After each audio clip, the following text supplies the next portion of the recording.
Joining us today. We're doing a session with ARRI. We have people from kind of all different sections, the cameras, the training classes, the hardware, and the service department. So we have like a bunch of people that can field questions for us, and they also want to hear from you guys as well. But due to the nature of product developments and what's going on right now in the world, some things they obviously can't talk about, some schedules are pushed massively down the road. So some questions you ask might not be able to, they might not be able to comment on. So just understand that. I'm going to hand it over to Phil, who's the co-host. He's going to explain the people from ARRI and what they do so that you guys can know better who to address your questions to. And Phil, you're up. Hi, everyone. Good to see you again. So for those who don't know me, well, I'm Phil. I sometimes am a DIT still, and most of the time I'm now spending with ARRI as a business development manager, taking care of North Africa, Middle East, and India. So all the fun countries and none of the places that consider you, but since I have this good connection with all of you, I think I'm super happy here to talk to you guys. And I want to introduce to you some of the people that are joining us in this meeting. First of all, Christine. Christine is a product manager for ECS, Electronic Control Systems. Then we have Hendrik Voss, who is also the OG product manager for ECS, Electronic Control Systems. Also on board is Florian Rettich, who is our senior trainer at the ARRI Academy and also a digital workflow consultant for us at ARRI. And of course, last but not least, we have Michael Jonas here, who was the product manager behind the Alexa Mini and was also involved in designing the MiniLF. And what we want to talk about to you guys here is not so much new products, because we ourselves, we don't know what's coming up or when. What we want to talk to you about is our existing products. If you have comments, if you have remarks, if there's anything you wish to be different and all kinds of stuff. So we will ignore questions about future products, but we're more than happy to, I think we have prepared some questions for you. Shall we start with Hendrik or Christine? Yeah, Hendrik. Yeah, I can start. Basically, the questions. Maybe we can come a little bit later, but we have a small warm up. We always try to improve our products and find out what you guys need. So this is something we would like to hear from you. Actually, all of you might have been working with our tools. Christine and I, we are responsible for the electronic control system. That is WCU4, SXU1, the lens motors, and all this kind of stuff. We had some feedback that there's room to improve the wireless range. So we thought, what can we do to do this, to get a better, more reliable radio connection? And now at this NAB, which unfortunately is not taking place, we actually wanted to introduce a new product. And since we cannot do this there now, we had a small sneak peek already at the BSC show, I thought we can show this here, show you some information about it. Well, I'm really getting distracted by Luke Taylor. What's going on there? I maybe just start showing you some slides. Yeah. We have a new product called external radio module. It's called the ERM. Maybe you have heard about this kind of product already from the CSS product range. That's the camera stabilizing systems. They already had a range extender, and we now made a version that's compatible with our lens control systems, lens and camera control system. So let me just share a screen with you. 1 second. I hope I'm sharing the right one.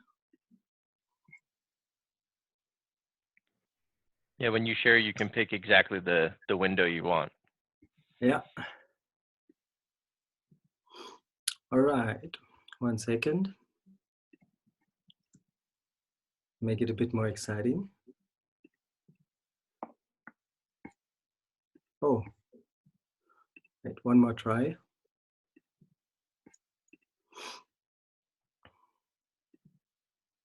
All right, now you might see a screen here.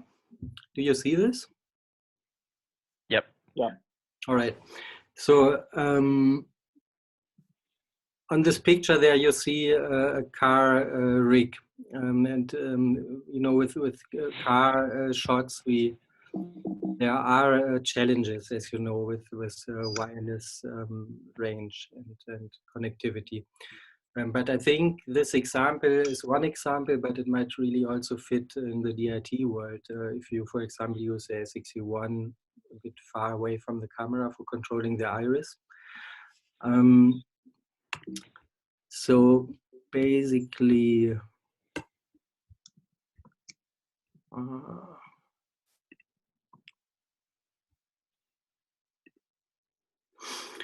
so here you see the device. It's called the ERM 2400 LCS.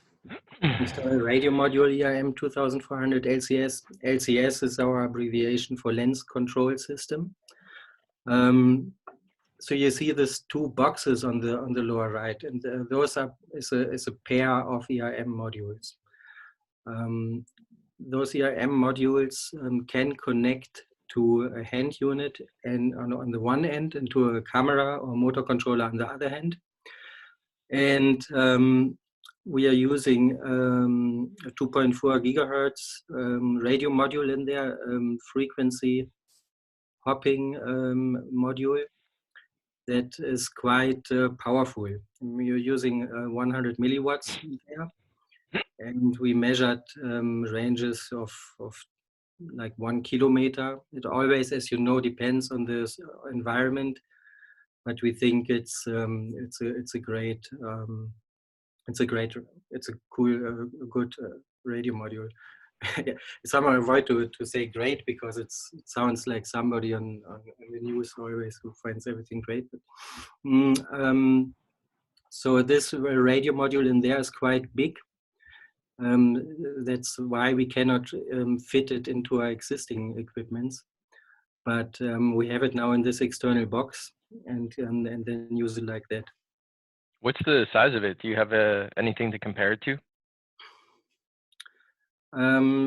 Not really here, but it's maybe like, I would say, maybe 2 cigarette boxes, or a little bit bigger.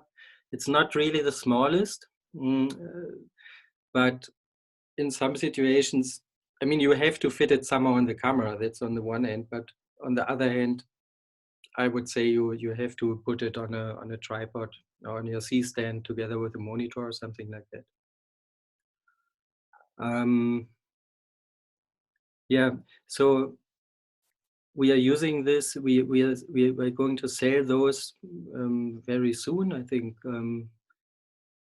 they're just being built soon, within the next couple of weeks, and they are always delivered as a pair of 2 modules. Those are pre-paired, so you don't have to select a channel or anything. They just know each other automatically.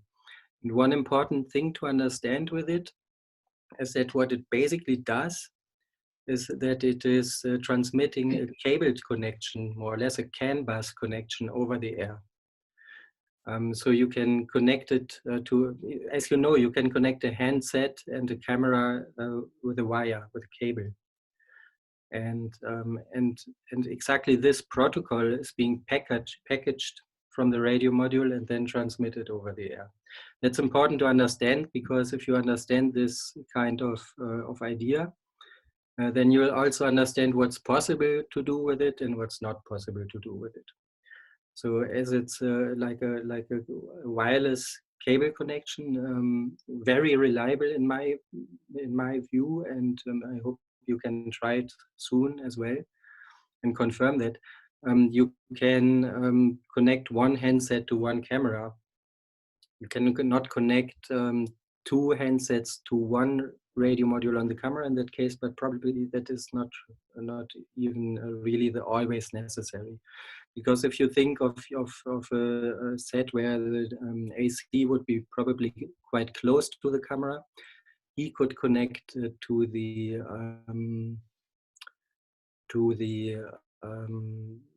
camera radio module directly, and then the DIT, for example, can use this and for connecting to the iris. There are coming a couple of adapter cables with it. There's a special connector on the unit. It is called FS-CAN connector. FS is abbreviation for FOMA Systems. FOMA Systems is a partnering company that produces tools for us. And they have built this module. That's why it's labeled like that as well. If you have any questions, please feel free to interrupt me anytime. Right? There are already some productions that have been made with it very successfully, actually. Fast and Furious 9 have used prototypes of this module and Ford versus Ferrari as well. And as you know, they are really long-range car scenes, and the modules were used for this, and really were used very successfully. I just so everyone knows, I uploaded a picture of it in the chat. It was Right. I used it when we put it on the we had to rush and we put it on the back of a microlight. So that's a microlight in the back for size comparison. Do you want me to share it real quick just so people can see what it looks like, Hendrik? Sure. Hold on a second. And I was going to say that in my experience, it worked way farther than 1,000 meters. It was. Yeah, you know, that's with range. It's always, you know, and we at ARRI, we are usually quite conservative when we boast with numbers, or at least say things that usually we can really fulfill. So yeah, can do also longer. I agree. Yeah, is it possible to swap out the antenna on that for something bigger and stronger? Of course, Yeah, of course.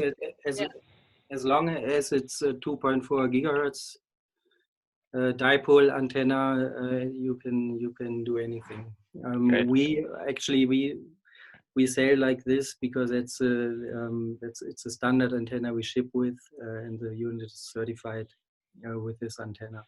Because we noticed we lost picture before we lost the connection to the handset, which is pretty great. Yeah. All right. Shall I continue? Yes, please.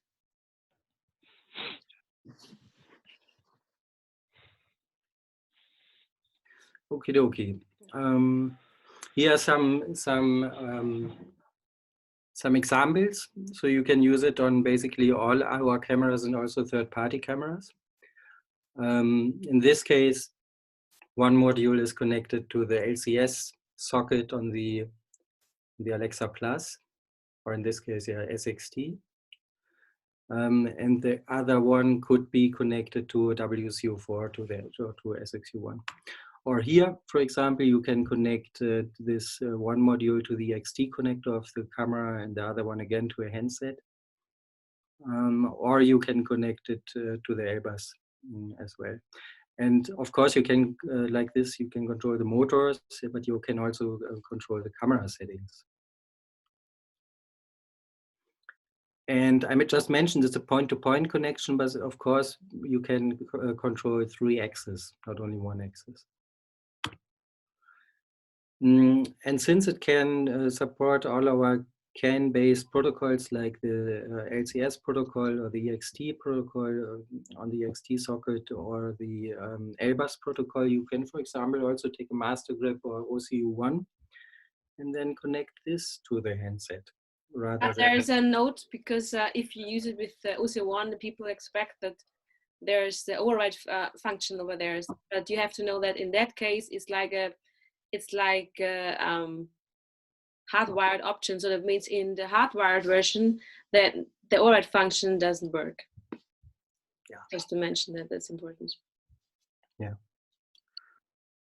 Exactly. So, and then of course you can also use it on third-party cameras with our external motor controllers. In this case, the CFOS Mini RF. Maybe you can spot it there in the center of the image. Or with the UMC4. Or with the AMC1. So basically, you can use it with all our tools.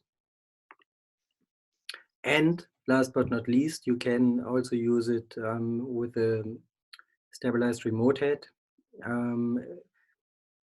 If you like to, for example, separate the wheels or the encoder head from the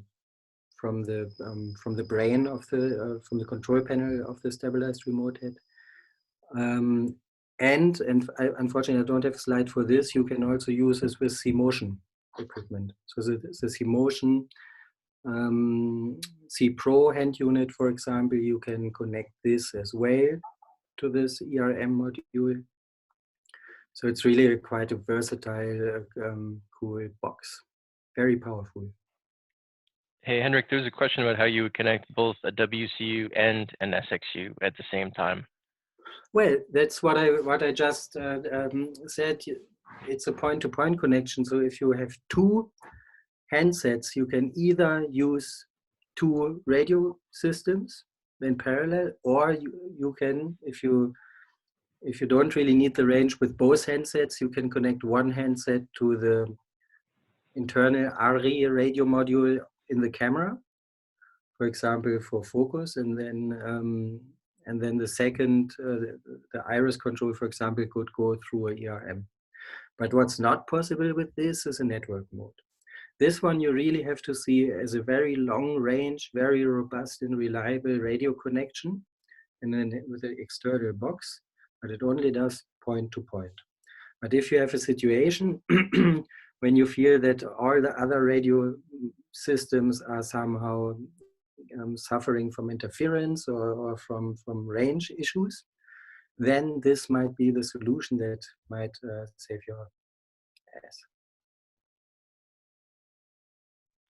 It's important to say that when you have the ERM on the camera and connected to the ERM on the SXU, for example, and then you have WC4 connected to the AMI 400 wireless white radio, and if they are too close to each other, then be aware of it that if the AMI 400 and the ARM are too close, then the distance can be reduced. Which, as you know, is common, like that's the physics behind it. Yeah. Unfortunately. Okay. Is there anything else you guys want to show, or do you want to open it up for questions on both sides? Wait, did you see? Wait, did you see the last? I think I didn't show. I think I forgot one slide. Let me. I think no. Henrik? But Christine, didn't you have? Oh no, it's on. Oh yeah. Okay, let me just share this one slide again. This slide is in the. I think on the fourth. Yeah. Because you were asking what the size is, maybe that can give you an indication here also. Well, maybe not. I think that's a 13-inch monitor next to it, and the Noga arm. It's mounted to a Noga arm. Yeah. And basically we tested this really a lot of times, and we went to the most crazy radio environments that you could imagine. For example, we took it on a show, on a trade show, where usually if you want to set up a Wi-Fi network or something, 2.4 gigahertz, it's really a mess, and really things it's really hard to set up a 2.4 gigahertz network on a trade show like a NAB. And we tried it there, and it's quite good. It's a frequency hopper, and good output power. So yeah, I hope you can get it in your hands and make yourself an image, a picture soon, like Yeah. Jamie. We have a question from Chris Bolton. Hi, sorry, I think I missed it. What frequency does it transmit on? 2.4 gigahertz. And does it need to be a certain distance from other wireless emitting devices? Well, we have used it on cameras. It's always good to not directly attach it to you like stack wireless devices next to each other. Yeah, since it has a 100 milliwatt, yeah, it works quite well. That's what Christina just tried to say, that you always have to get the furthest distance as possible. But if you are in a camera, obviously you are limited in the range you can be away from other systems. But we had it on a camera with a wireless video. Of course, a wireless video is in the 5 gigahertz band, it's a different frequency, but still there are some spurious emissions, and yeah, try just to keep it as far as possible. But I cannot give a recommendation how many centimeters or meters. I cannot give a very detailed recommendation on that. But in general, like a general rule of thumb, it's always important to try to get radio modules as far as possible apart from each other. What's the price? Oh, the price is, you see, I'm not a salesman, but it's 4,000, it's roughly 4,000 euros a pair. So this is 2 radio modules with a set of cables is around 4,000 euros. 3,890. 3 at 9. 3,890. Just got cheaper. It was supposed to be, I don't know, what, can you, Hendrik, do you have the latest news about availability? It's being built now. It should be really available as of, you know, maybe next week or something. It shouldn't really not take long to become available, if not already available. I mean, I'm not really 100% up to date because of those crazy times, but it should really be available now. Yeah. Yeah, the first 20 are built, finished built, so depends on the ordering of the people and the shipping possibilities of Corona. Sure. Can we take a question from Chase Abrams? Chase, you're up. Oh, sorry, I had to unmute myself. How many ERM sets would you recommend using together on one film set before things started to get a little hairy with the long-range wireless? Good question. We have used, I think, up to 3 on one set. If you want me to make a recommendation, I would say 2 should be quite safe. And again, there, the further the 2 systems are away from each other, the better. Yeah, I mean, the only reason I ask is because I could totally see this being used as like, oh, we need, you know, long range remote head and iris, and then we need that for 2 cameras. So, you know, and people just throw this on film sets sometimes. So, you know, I just want to be as well versed as possible. Yeah, we had this on film sets, like 2 cameras or even 3 cameras in parallel. Yeah, it's a good question. Maybe I'll prepare a bit more detailed answer to that after. Thank you. Appreciate it. Some details to make a note. Yeah. Hey, Hendrik, No, I think one thing some people are asking about, like, if we would use this, you know, this box all the time, but I think it's more of like a specialty box when you're doing like a remote head or arm car or like follow van kind of situation, right? Like, you're not going to use this every day on set, are you? Well, of course you could use it many times, but you have seen the size of the box. So we really think that as people try to work lightweight and compact, our standard radio modules are still there. But if you get into challenges, which you really need to an extended range, then that is a module we think can be the right solution for that. And that might be like car sequences, or if you're really far away with your DIT station, for example.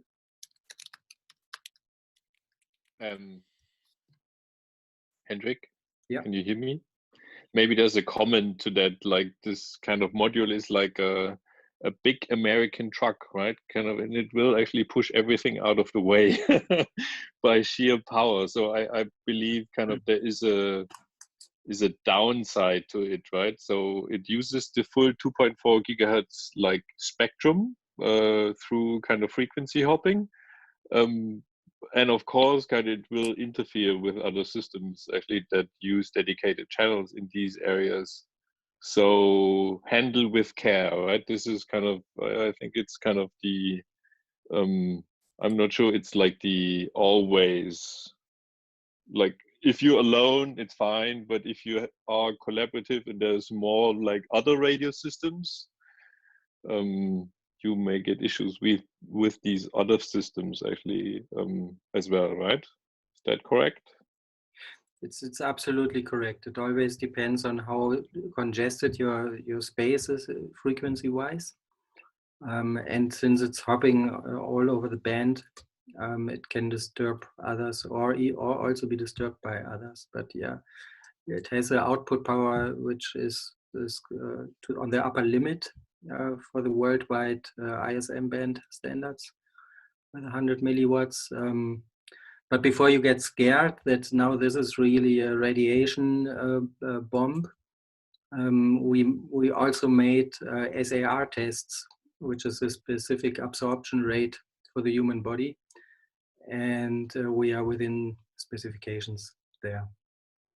Otherwise, we wouldn't sell it either. Great. Chris Bolton has a question. Yeah, so you're saying it's non-ionizing. So question on the parallel use of it again, I'm just trying to wrap my head around it. So if you had, per se, 4 ARRIS handsets and you connected to the antenna in parallel, would this transmit all 3 handsets? Is that the idea? Say again, sorry? So if you have 3 ARRIS handsets, will this one transmitter booster module transmit all 3 of those handsets? Is that how that's working? No, you need each for each one. Okay. But then you have the issue of like they are too close to each other then. So yeah, that's why I made this example in the very beginning. When I started the presentation, I said, imagine you have your camera and you have your handset and you can hardwire them. And hardwire is always a very, of course, no interference with hardwiring. So what we do with those modules, we take the signal, the protocol that goes over that hardwire line from the socket to socket. We connect this to the 2 ERMs, and then it's like a hardwire but wireless. You know, it's a wireless cable, so to say. Yeah, no, I understood that. That's why it's only point. So that's why I was asking that question. Mm-hmm. Thank you. And again, the question,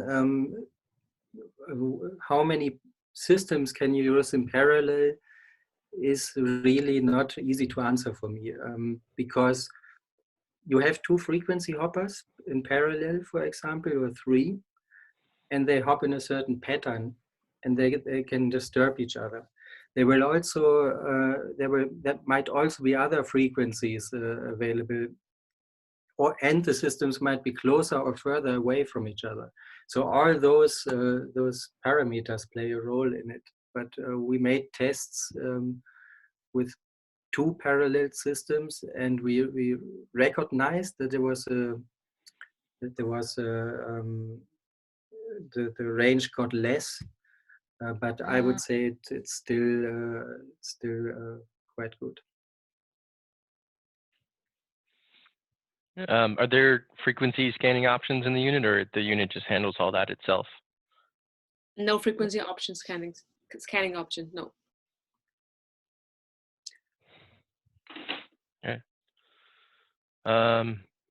Does anyone else have any There's questions? one thing I'm not really sure, but I can also look that up. I think it has a listen before talk mechanism. So it might be really that it listens what's available and then jumps only where's free. But I wouldn't put my hand into a fire for that. But I can check that out and then later confirm it. If you guys are interested, maybe we can show our contact details in the end, and then we can catch up later for the open questions. Sure. Ben Hopkins, go ahead. Hey, hello. You know, I'm apologize. I was driving and couldn't hear everything great. So maybe this was covered, but I'm curious about are you pretty much from camera control of all the other settings in the menu? Is it really just what the handset would be capable of, or can you get full access through that as well? No, it's just what the handset is capable of, because again, it's just supporting the protocol that the handset supports on the wire to the camera. And Christina mentioned before that, for example, the override function with the OCU1 is not possible. I'm not sure if you guys all know what the override function means, but the override function means that with the OCU1 is a small control unit, it's abbreviation actually for the operator control unit that would touch on the camera and be like a digital follow focus. With this unit, you can take away the control from the handset and control a motor. Of course, it's most useful for the operator. That's why this product is called operator control unit. And then you can give control back to the handset. And the reason why we did this is that many times during setup, if the operator wants to frame a shot or wants to set up the image, then it's quite useful for him or her to be able to control the lens, him or herself. And if a lens motor is on the lens and the AC is busy with something else, then it can happen that the lens motor has to be removed, detached from the lens, and then to be able to control, to change the lens setting, and then afterwards, of course, you have to reattach it to the lens and you have to calibrate it, and that takes time and nerves. And for this reason, we made the operator control unit, so you can take control away from the handset. And this is not possible. That's one of the very few features that's not possible through this ERM.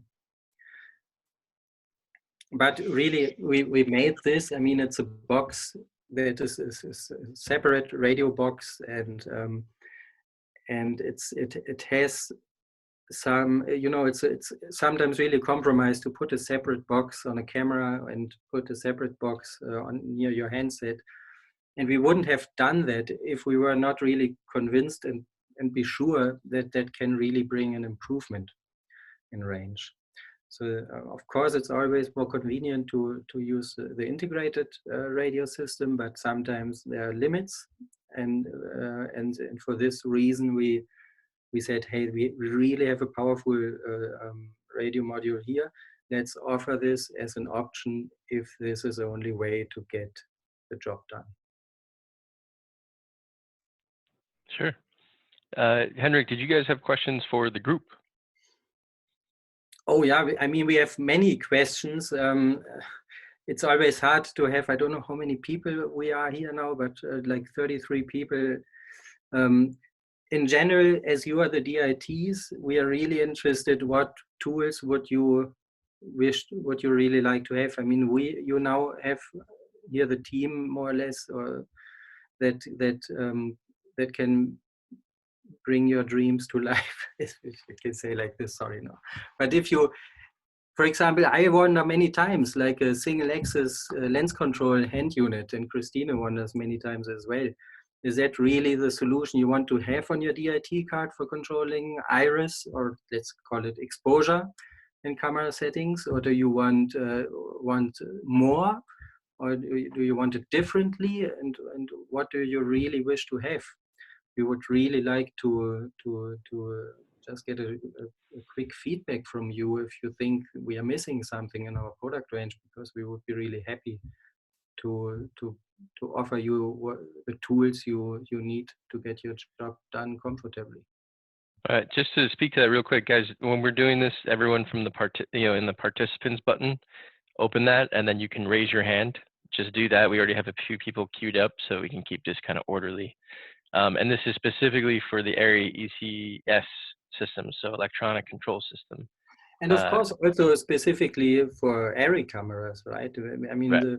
the philosophy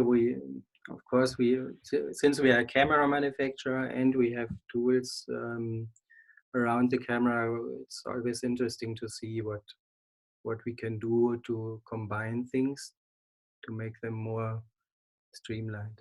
Sure. Chris Bolton, you're up first. Yeah, I think for the most part, ARRI's on track of adding sort of features that make our job easier. But just continuing to improve on wireless infrastructure. We use a lot of wireless mesh networks on set to communicate with cameras, and just sort of improving reliability and communication with that without needing to add external boxes to cameras. I think for me, anyways, that's a huge thing. And I like the option you have for that sort of long range extension unit for wireless focus or iris controls. But frankly, unless there's a reasonable way to add 3-4 units to get good range, so sort of, for an example, if you could add iris control somehow into a mesh type network, that would be really great. I mean, that's a wish list thing, but those are my comments. Mm-hmm. Very good. Yeah. Thank you. Okay. Andy Lemon, you're up. Don't forget to unmute yourself. There you go. Hi, guys. I've been working with the WCU4s on 2 seasons of a show, and they're great units. They work really well with the Alexa Minis. There's no onboard Michigas. The one thing I'm interested in from a DIT standpoint is a little more streamlined iris control instead of having the big single channel hand units that kind of stack and you have to figure out how to get them on the cart. Is there a possibility to do a single channel slider where if you have 4 cameras, you can stack a set of sliders or some kind of different ergonomics for single channel units? Well, thank you. I mean, Christine, maybe you want to say. That's a good question, because I had a question like to you guys the same, wondering if you're like wishing for like a hand unit which is like small, it's like then you have your like the iPhones, and then you can stack one next to each other. But the question is, how often do you want to use it? Also, like going around, working around with like with the SXU or with the WC4, and you just like use it as a hand unit. So my question to you is, can you say like 80% of the time you have it on your DIT desk and the 20% of the time you're working on the set? Is this somehow? Well, I know for iris, which is what DITs generally, we have that set up back that live on the cart. I don't walk around on a set with an iris, and if we do need that functionality, I'll hand that off to the camera assistant so they can take control of the iris, and then they'll do that on set. Otherwise, a specific iris control lives, it sits on the cart all the time. So a smaller unit and, possibly something with functionality of, being able to change the frame rates and that type of stuff would be helpful, although not 100% necessary because the camera assistants handle that most of the time. So beside the frame rate, you also want to change the white balance, ISO, or this as well? In a perfect world, yeah. In a perfect world, it would be a single channel, something that you could stack up 3 or 4 of them next to each other, would take up a minimum amount of space, have a small screen on it, and then allow you to change parameters like ASA, color temperature, things like that. So if the camera assistants are tied up, busy putting a camera on a crane or have their hands full of something else, it's something that we from the DIT cart can control for them. What about camera control stuff? Because you have it also on the WC4. Is this something you wish like a software feature for the single axis unit? In a perfect world, yes. But right now, I know that like the single channel hand units don't have all that additional control. So just, I guess a good start would be like the single channels in a form factor with possibly just like the slider, because the slider is a very easy thing to kind of nail as far as iris goes. It doesn't take much space on the card, right? No, Exactly. Exactly, and you could make it's something you can make stackable, and it's something, if they had a power throughput, you could power one of them and it would power the whole set of them if you stacked them, something like that. That's the point. Do you agree to this? Because it's a very good point. I think I've heard a different opinion from somebody who said the knob is more precise and you have to be able to run away with it if you need to. But maybe that's it's more special case, right? Well, I guess that's a question for the rest of the group. Is how they use it. Mine live on the cart. And then if we need to run around with it, generally the camera system will take that control. But how do the rest of you guys use those? How do the rest of you use single channel units to control iris on the set? Yeah, my earlier comment to them, Andy, was like 80-20. There's a lot of times where I have to take the iris handset off to do a particular shot and just get closer to set. Especially if we're like on a process trailer, like iris handsets come off, I have clamps for them, etc. So it's nice to have options. I think more options in like the SXU world would be great. There was one somebody on the chat like saying he's wishing for calibrated iris rings. So I'm wondering, so as you know from the WC4, you are used to the pre-marked focus ring. So I'm wondering if there's something which you will wish for the single axis unit to have like pre-marked iris rings as well.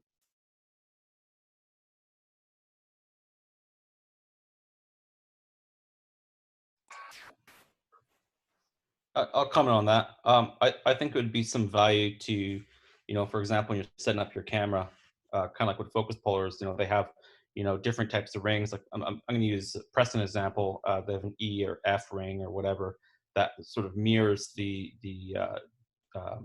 focus calibration. If you could do something like that with an iris ring, where you have one iris ring that shows a beginning stop to an end stop, it may not cover all lenses, but at least you could map all your lenses to be the same scale on your handset as it is, and that translates to a particular lens. Something like that would be really useful. But would that be one ring, or would that be several rings, like one starting at T1, one start at 2.8, one start at 2, one? The way I kind of look at it is you'd have one custom ring that you would just choose a lens, you would pre-market for that one lens. So you have, so for example, if you're using a set of lenses and all your lenses are 1.3 to T22 to T22 or something like that. So for all your prime lenses, you'd have one ring, and each lens would be calibrated to that. I know if you use the modern set of lenses, they quite often are very, very close, but they're not always perfect. So it'd be nice to be able to sort of preset the each camera lens. So if you have a 35 mil up, you just say it's a 35 mil, and then your iris ring will be exact to that specific lens. Yeah. We have a question from Timur. Timur, you're up. Hi. In terms of camera control, I was gonna ask about CAP protocol, because I use that a lot. I usually don't get WCU units. I get the SXU units, so I don't have the camera control, and I usually have an iPad right next to it where I control everything in Cine Control. And it would be nice to have ability to change codecs, change resolution, and change base frames per second with CAP. And on the topic of changing base frames per second, I had a project recently where we were simulating the security camera footage, and we wanted to go below 24 or 23.98 base frames per second, going into like super slow motion into like 3 frames per second. So it's like movement is really choppy, and I didn't find a way to do that. And I'm wondering if that's a feature that can be added. But maybe Michael Jonas question. Yes, there is a way right now, actually. And I talked to Timo about it, like, or the scenic control guys. Kind of, it's a little tricky, but if you can prepare, you can do it. So I don't know whether you guys have ever played with actually writing or kind of storing user setups on Alexa Minis, and this is only a Mira and Alexa Mini and Alexa MiniLF if they have left it on. I don't know exactly, but I think you can actually write partial user setups. So when you kind of store user setup, then you can actually, there's multiple groups and you can select the groups actually that should be included in the user setup. It's a little nifty. It's kind of complicated because you're not able to directly affect the value right now, but then I'm pretty sure that Scenic Control can actually load user setups. And if you prepare the right user setups, you can actually change things like resolution, and you can change things like base FPS and stuff like that. You just need to prepare before the shoot. Kind of, we're like working on actually extending cap, but given the current times, I'm not sure when stuff actually will show up. So yeah, so far. Yeah, copy you. It's just, it was on a mini shoot, and it's always switching between RAW and shooting 50 frames per second. So I have to switch between ProRes and RAW all the time, and base FPS sometimes too. But yeah, but that actually, if I think Scenic Control, I talked to the guys and kind of, because they asked me about it, and I told them, well, there's this like user setup thing that you can do, and that's a hack, right? In a way, because we built it for the little Transvideo monitor, because kind of communication was limited there as well. And you using the Transvideo monitor, like the Starlight, you can actually change user setups. So we actually created that feature to actually create partial user setups that would only change, not everything, but like only the settings that are kind of contained in the user setup when you save it. And you have to determine this when you save the setup. And you can just include the recording parameters. And this way you can actually switch between ARRI, RAW, and ProRes easily. And this is something you can also put on a user button, correct me if I'm wrong, and then you can select the user button on your remote, on your WCU4, or through your web interface and select that. No, you can actually, you can enable the on-screen control using a user button, and then you can actually, in the monitoring, you can actually get that menu where you switch it. Like if you would use a Transvideo monitor, but you cannot directly load a user setup using a user button right now. But like using Scenic Control, you can, I think you can use, you can load user setups, and if you have a partial one, you can like just switch the ARRI, RAW versus ProRes part of the entire settings. copy you. Thank you. Yeah, I think just to speak to that real quick, I think what we're looking for is some kind of iris or lens control, along with an elegant way to control the camera, whether that's an iPhone or something that ARRI makes. Camera control is just super important every job. Yeah, can I actually ask a question to Mr. Bolton, because he was like referring to mesh networks, and I was kind of wondering what kind of networks these are that you're using. Go ahead, Chris. It basically, in a nutshell, doesn't necessarily have to be a mesh network, but basically it's an infrastructure of wireless access points that generally operate in either 2.4 or 5 gigahertz realms. That's sort of part of a general computer network. So So it's Wi-Fi IP based. Essentially, it's Wi-Fi. Yeah. Okay, cool. Yeah, well, actually, if you have that, then a lot is possible. Actually, if you can see, that's a big question. Kind of how much can you do with Wi-Fi, and if you guys have like ways to get it work, and because kind of I've seen like people struggling with it, and I think if you can get an IP connection to work, then there's ways to do stuff. We are just not sure how much of it actually exists out there right now, right? So we like looking at 5G and things, and we're wondering how much of a fully covered Wi-Fi network is there when you actually do stuff. Does this generally work? Yeah, I think might be useful is I mean we're drafting sort of a network training class for our DITWITs, and maybe we can draft a document for you, sort of our wish list of what we'd like to, how we'd like the camera to be able to respond to a network in that manner.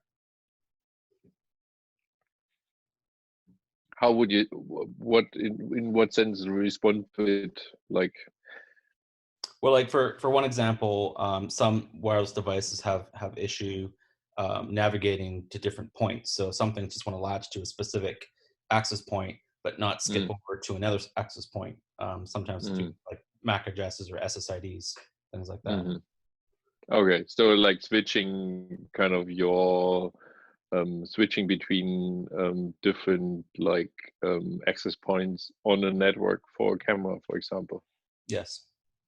Okay, yeah, if you had two or more access points on set, the mesh would allow the camera to jump onto a closer or stronger access point if it moved away from the main one, and it would all happen seamlessly. So we're working on a class to help teach people the hardware, the setup, the maintenance, and the practicality of doing this on set and making it as mobile as possible.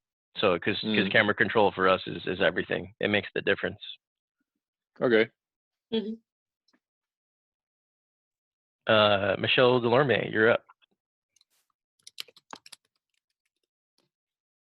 Hey there. Along with camera control, it would be great to have some way to connect, like to be able to drop AMLs in wirelessly or via a cable to wireless control. It would also be great to have an editor for the look that wasn't little up-down buttons, that was more of like a 3D cube style interface for adjusting contrast and saturation. So two separate requests, but both of them look oriented for camera control. Okay. Does like what Pomfort is providing actually fit the bill? Because for us, it's like always kind of tricky to get in the way of like people we are working with, right? So it's kind of always like a balance. Do we do this ourselves? Are we kind of putting kind of people we work with out of business? Do we need to support other people? Actually, what is your feeling there? It would be great to jump from like an iPhone based something back to the whatever cart has live grade going on it, and have the flexibility to change, upload an AML without having to be attached to live grade if live grade is on a cart that's further away or on a different system or a different unit or whatever.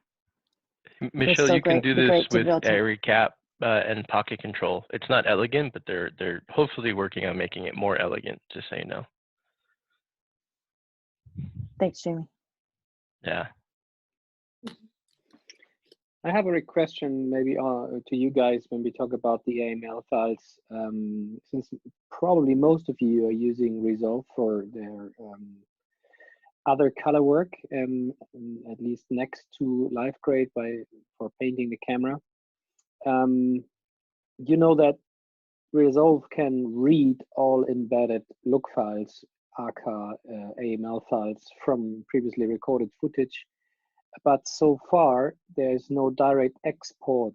So is this something that you do quite frequently, that you actually cannot, let's say, grade enough within live grade, and you have to create a certain look file in Resolve, and then you have to walk the whole way through exporting a 3D LUT and then make it become become an AML and then get it into camera? Is this something that happens quite frequently? Because then I would suggest that it might be a feature request to the Resolve guys to make this, at least it happened to me, you know, that I wanted to do a correction that LiveGrade couldn't let me do, and then I had to go the whole way and export and import and transmit. You know what I'm talking about? Is it something you're actually facing? Maybe Michelle, that's your point, right? It's not elegant, yeah, if you have to change the basic 3D look. You can, if you're using CAP in LiveGrade, you can actually edit the look live and then upload it right back to the camera though. But sure, but let's say If you're using CAP.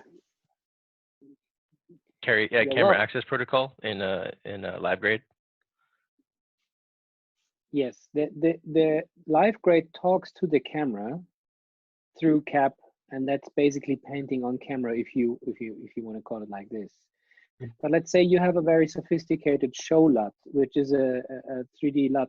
That's your show LUT, and you're doing the CDL stuff in LiveGrade, and now there's a unexpected thing coming up where you have to completely change your show LUT, and then you probably are limited in the tool set that LiveGrade gives you to change the show LUT underneath, and then you have to kind of walk through let's say Resolve to change it. Then of course you can load that LUT in LiveGrade and then upload it. Then the job's done. I think this is what Jamie was referring to. But on the other hand, if you don't have the LiveGrade card handy, and I think that was more or less Michelle's point, it's quite painful to get a LUT into an AML and then the AML to the camera. Did I get it right, more or less? Yes. So, and that's one part of it. Like that's the first step, but then also the flexibility to have an AML drop into the camera so it's part of the metadata. Also the flexibility to break away from CAP, or if you're not using CAP. Correct. Gotcha. So again, if you think that is a useful feature to have Resolve export an AML file, maybe I can put this onto your task list to maybe next Resolve service request or feature request. The more people asking for it, the easier they probably implement it, that you can just right click and export as an AML and not just as a cube. That'd be great. Because we asked them already, but they of course they listen to what their customers want to have and not necessarily us. Copy. All right, Luke Taylor, you got a question. Thank you, Florian.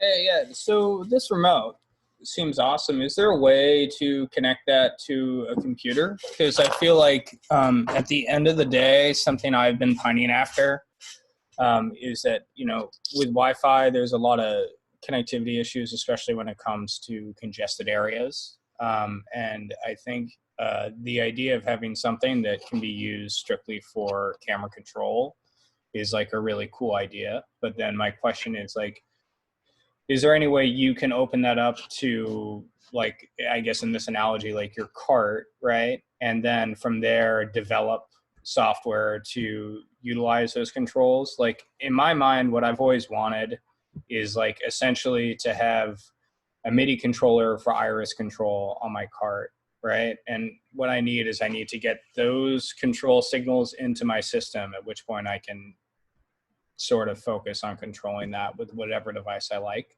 And like that open architecture is cool, but I don't want to like, you know, derail the whole conversation. But the idea of being able to kind of jack into a network that's just for camera control is like, and like iris control and that sort of stuff is like really appealing to me. And to do that robustly. The other thing is, you know, then you kind of open up this other problem, right? Like a lot of the time I will take my iris and get like closer to set or something like that. You know, it just happens sometimes, it's unavoidable. At which point, how do you flip from like being like at your cart to like getting close to camera or close to set. You know, it's another consideration. Let me know if that makes sense. Mm-hmm. Yeah, absolutely. It makes sense. I mean, that's our dream. Yeah, baby. Anyway, at the time to Can we get something like this, Hendrik? So yeah, 4 cameras and buttons and. I like the design. Yeah, very much. No, but of course, I mean, to have an organized set network, that's something that we really would like to have as well. But at the moment, we are in the Wild West, and that is why we took that big gun of a ERM to stay on top of the rest. But I agree with you. It's not possible to open up that ERM the way it is now. Maybe Bluetooth. No, that's a different protocols that are going into the box. So to answer your question, the ERM doesn't do it, but yeah, I mean, Chris is also setting up networks on set to be able to control everything, and I think that's something we want to achieve in future, but we don't have the solution yet. I'm wondering how often it sorry, I'm wondering how often it happens that you have like nowadays people who are like wireless set manager. You have some guys on set. Is this happening, or there's nobody like dealing with all the Wi-Fi radios? That only really happens in like a studio environment. Like if you're like doing, I mean, the only time I've seen it happen is at like the Democratic National Convention, where essentially it's a live show and there's a bunch of, sorry, I'm getting a bunch of text messages. There's a bunch of audio frequencies that are they're trying to make sure they stay separate and everybody's mic is live. And therefore you have kind of somebody going around and wrangling those frequencies. I think it's something that we've talked about for sure, but the idea of being able to get into this world of like this network that you guys have created with this device, and like kind of have like different ways of getting in there, right? Whether I wanted to connect to it with my laptop, whether I want to use WCU for SXU or whatever might be coming, or if I want to do my own weird, like I love the idea of having just like a really simple motorized mixer, so I can see, okay, like I'm at a 2.8 on A camera and like, 4 on B camera. And if somebody takes control, that also reflects it on my end, right? So like a call and response sort of MIDI command. Mm-hmm. Right. Not to dig the hole too deep, but that's my wish. Got it. Yeah. Yeah, I think for the slider control that you were talking about earlier, Christine, I think for shows that are like concerts or live events where the iris isn't changing as much, or you can kind of set it, like that would be awesome, especially if you could do a whole row of them. It'd be like a Sony paint box, like array of camera control. But yeah, I think maybe that's kind of crazy for our carts. Maybe there needs to be a much smaller version of that. But, I think a lot of us like the knob on the handset, because a lot of times you really have to finesse the iris change as the clouds are moving, or the camera's moving through a scene. So like you really need that that smoothness, the granular control, as opposed to like trying to move a slider. Yeah, actually, it's funny because that you say that, because at the chat there are some people saying, okay, I wish the knob, and there's one part wishing for a slider. But there's also like DPs like sitting sometimes I've seen on set next to the DIT, and then he takes over the iris and doing the iris control. So do you guys think that then the DP, when he takes over, he's like to have the feel of the knob more than a slider?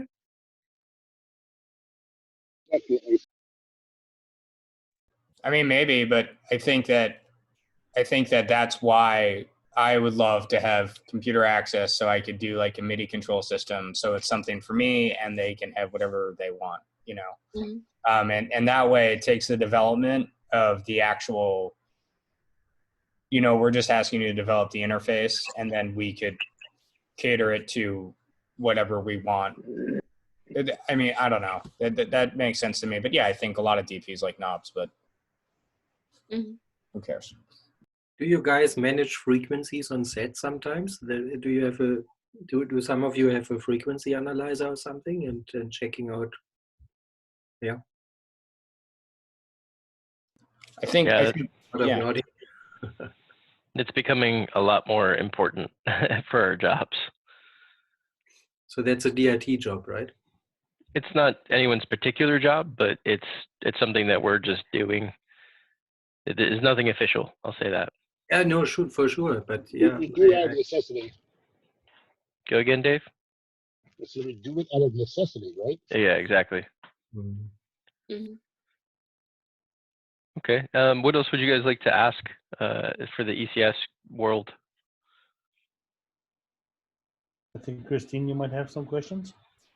Not much anymore, but one question I've left is regarding the antenna. Yes, because as we already we're middle of discussion of the radio, and that's why we came up with the ARM as well.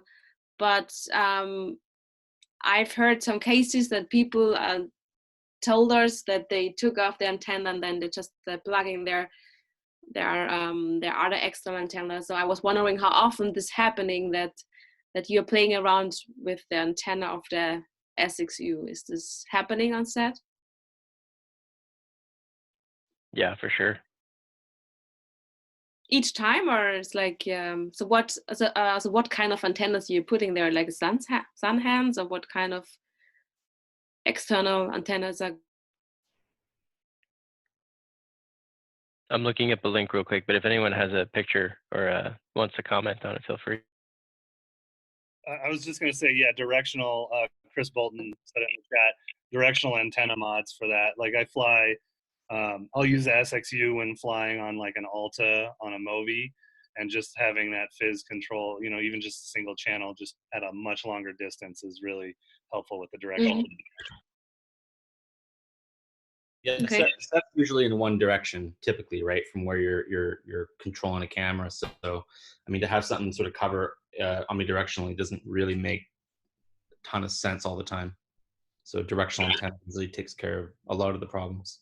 Well, this is what's legal and what's certified, right? So. But also being able to get the antenna up and over things. I mean, on a DIT cart, for an example, there's usually nice big monitors and computer systems and electrical systems and, you know, whatnot. So you want to be able to get that antenna up nice and high so you can get a solid link. So actually with the ARM, then it's now possible just like to have it on the top of your DIT car or bus, and then you can have the cable, you know, coming down, and you have the control. So this can be helpful. Actually, on the set, we had like a testing, like beta testing of the ARM already on Fast and Furious. And Henry was there actually, and he told me that they had like this ARMs standing somewhere and like putting it high on the top, that it gets the most range out of it. So this could be a solution now with the ARM. It's coming out. I have one last question regarding coming back to the mounting options of a single axis unit. And of course we said like, okay, you're all like wishing for a stackable device. But I'm wondering, because now with the SXU you have the wooden handle. Do you all take them off the handle, the wood one, or the stays there? Because I've seen some mounting brackets people leave like getting in between the wooden handle and then the brain of the SXU. Yeah, that's what I do, and I have the extra mounting option for a monitor, like a small 5-inch monitor built in. Okay, so you also have the monitors all the time, like people are used to it, to have it on the WC4. So you miss the mounting options. Is this the way you? Yeah, my context is more for like an actual assistant that I use it as, not as a DIT, but yeah. Okay. How did you do that? You put the monitor in between the handle and the Now knob? the mounting the bracket in between the hand and the. Okay. Okay, it was a joke, Hendrik. Sorry. It was. It was not this time. It was not a joke. Okay. Thank you. Henrik, you should be able to see my screen, but this is pretty common for first Thank you. ACs. Yeah, I think I've seen this. Yeah. Yeah. And I might actually. I'm gonna see if I have that SXU here.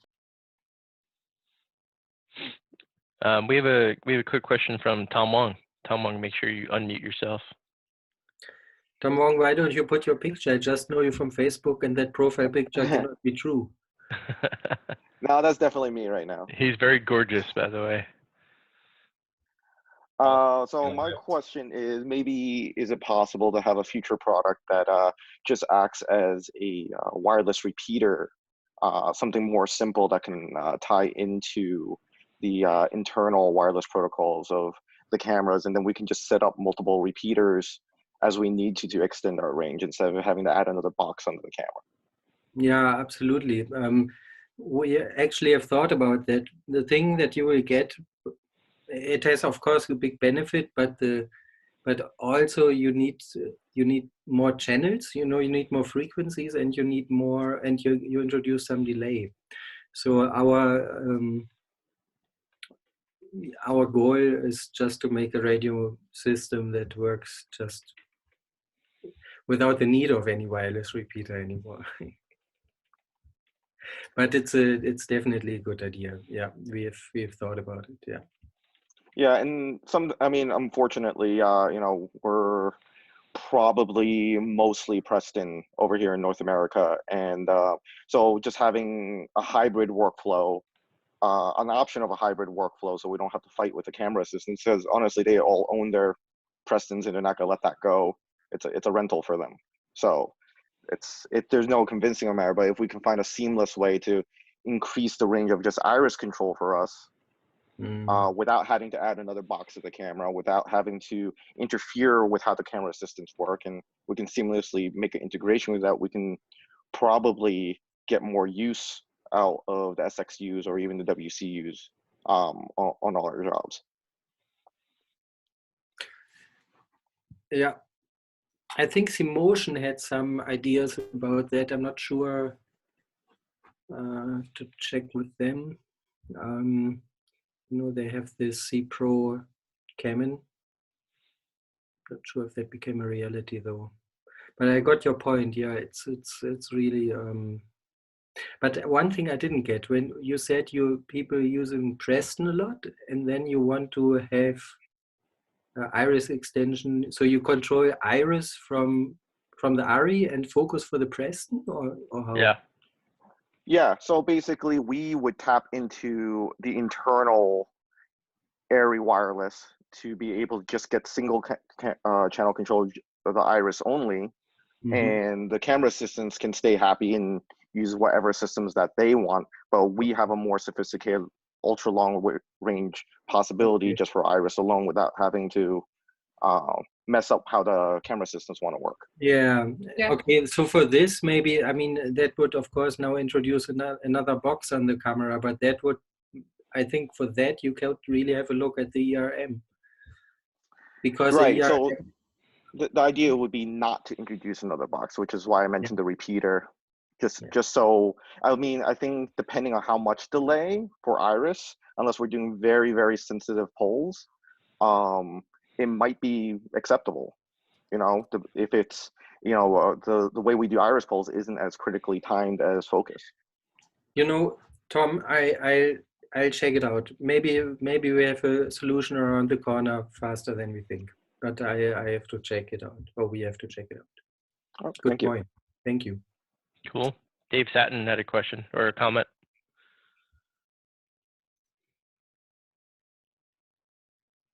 Dave? Hi, I'm right here. I hope. Dave, we can't hear you. Yeah.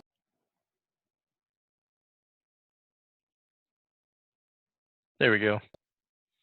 How about now? Yep. So, in terms of the the topology of antenna connections, as long as you use something that is easily readily available and is industry standard, like an SMA or an RPSMA, we can always set our own antennas. And then I'll comment about Tom's comment. Whatever, if you're going to have any kind of control of the camera, it can't be, in my opinion, it needs to be something that's internal to the camera. It can't be a separate box because they'll just tear it off and have. They being our friends, the ACs. And the steady cam guy, and the DP operating the D camera, and everybody Hey else. Dave, your mic is terrible. We can't hear you, bud. You gotta talk to your sound mixer. Yeah, your mic is, we can't hear you. Sound All right, guys let me are figure that out. terrible. Yeah, much better, Dave. Is that better? Yeah, give it another shot. The antenna connection should be any kind of industry standard connector, like an SMA or an RPSMA, and any kind of control for iris is a great idea, but in my opinion, if it isn't built into the camera so that it can't be removed by our friends the ACs, we just won't have access to it when the camera goes on Steadicam, or when the DP's operating it, or it's handheld all day, or any one of the 1,000 reasons why we've all heard you can't even ride a rocket box. So it needs to be built in, and it has to be bolted on. It's it's going to be the same problem we have now with everything, right? Yeah, actually, the AMIP 400 is built in. So you mean that you wish to have like an ERM long range extender version built in the camera? Got it? Yes. Yes. Or a way to set up a mesh network easily, or a way to have long range control, because we can't never be close enough to the set.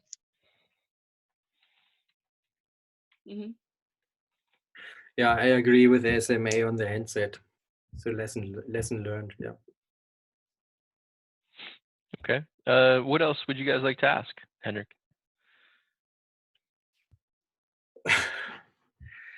I'm wishless happy. Okay. There has been a question raised from, I think, Willis, about an issue that camera assistants are having quite a lot. I think Michael Jonas can talk about it. It's about the SDI/power problems that happen on sets nowadays. Maybe Michael, you can give us a short overview and an explanation why we should plug in which cable first on cameras. Okay, Willis again. Okay, so the point is there is connectors that are good and there's connectors that are bad. Ideally, kind of a power connection would like connect ground first and then like minus and plus, and ground being minus in most of the cases. So what happens in practice is that there are connectors like DTAPs, or like you guys call it PTAP, and or like 2-pin connectors of any sort. And if it happens that the minus pin connects first without the plus pin having a connection, on monitors especially, that monitor, when SDI happens to be connected before you attach power to the monitor, actually chooses the SDI connection to be the plus connection, right? So minus connects, plus doesn't connect. You get a loop through SDI, and then when the monitor powers up, actually there is an inrush current, like multiple amps going into the monitor, and they come on the minus pin into the monitor, and kind of course, because it's like current, so it needs to go somewhere back.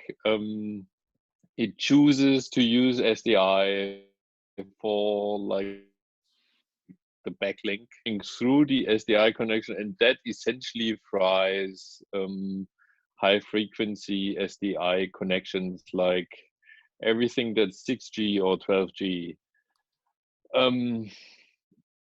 And to our knowledge, actually that issue can't be fixed, right? So you cannot actually prep the SDI connection to avoid that. So in many cases, this is going to fry the camera, or it's going to fry a transvideo, or it's going to fry.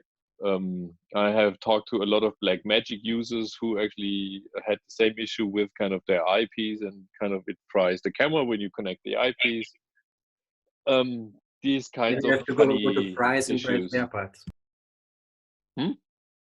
Yes, and then you have to go to ARRI actually next to fries and actually get your camera to service, right, in Burbank. That's pretty much the issue. So kind of the recommended practice is actually connect power first and then SDI second. And if you disconnect SDI first and then you disconnect power.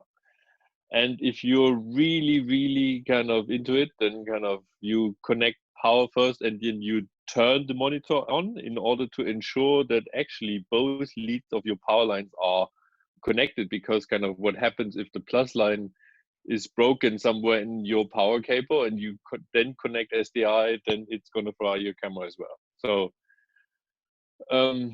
it's a very kind of like unintuitive thing, and it's kind of technically is a big problem, because I believe there's nothing we can do in order to avoid it, just because the SDI connection these days, like 6G and 12G, are so high frequency that any protective like circuitry around the SDI would totally kind of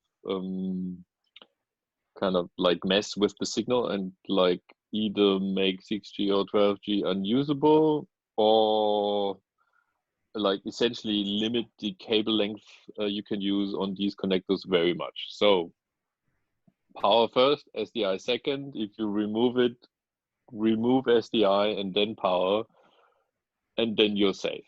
That will actually save a whole lot of service bills, and kind of it will kind of ensure that like the camera is always working. It's one of the more important things to actually keep in mind.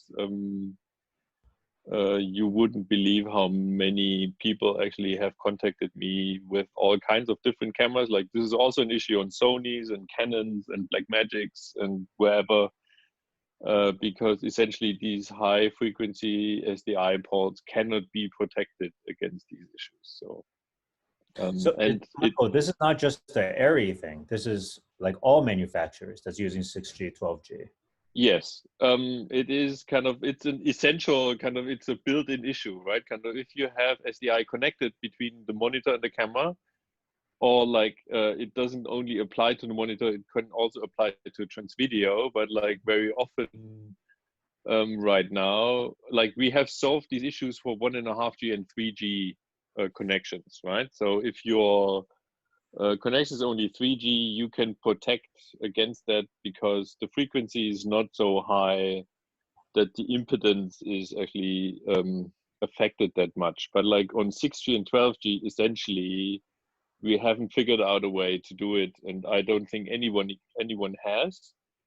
So because you need some kind of capacitors in between, and you have to actually introduce kind of capacity for the protection of the SDI port, and actually that capacity actually messes with the signal, so your signal gets rounder, and then like your cable length actually is being reduced, and or like the port doesn't work at all anymore. So there is no effective protection against this.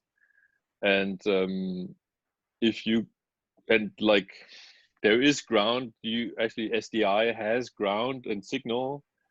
And if you only connect like the minus pin to your monitor and you have ground on the other side, right, what happens is that you create kind of a conductive loop, because like DC cameras do not, or like what happens if plus connects first, right? So DC cameras do not always have a clear ground that's separated from plus and minus of the DC electronics in the camera. So pretty much every camera will break. And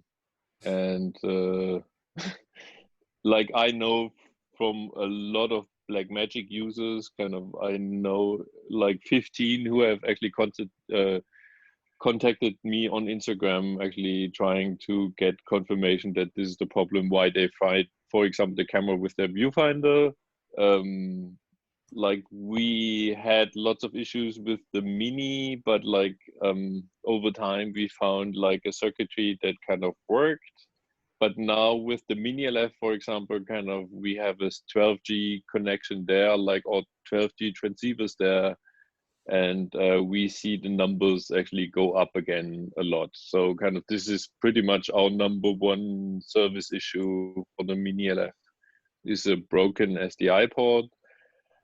And I have talked to the Red guys, and they said they would get back to me, but they never did. Which I take as a clear indication that they are having the same issue. And kind of, I think Sony I talked to as well, and kind of they would have gotten back to me and say, listen, we don't see that issue, but they never did. I asked them to actually have a common industry kind of communication, kind of telling the field that this is really a big problem. But like, okay, this was kind of very short time before kind of the virus hit, so maybe they have the same issues as us, kind of not working so much. And by the way, I'm here in my spare time, so I'm not working right now because I'm not allowed to work. Kind of, this is me privately talking to you. I'm in my sweatpants, wearing no shoes, so it's definitely private. Hey, Michael, is this an on-camera issue, or is it something that we will see like on a receiver end as well?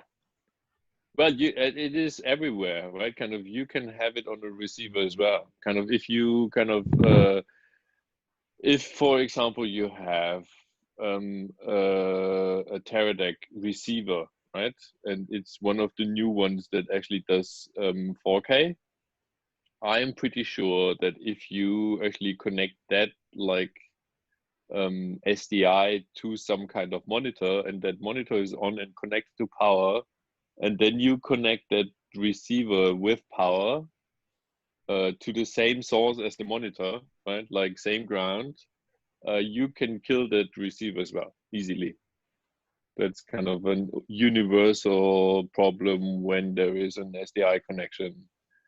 And when the other device on the other end of the SDI connection somehow has same ground as your as the power source for your kind of device that you're trying to power, you can kill all sorts of stuff using that.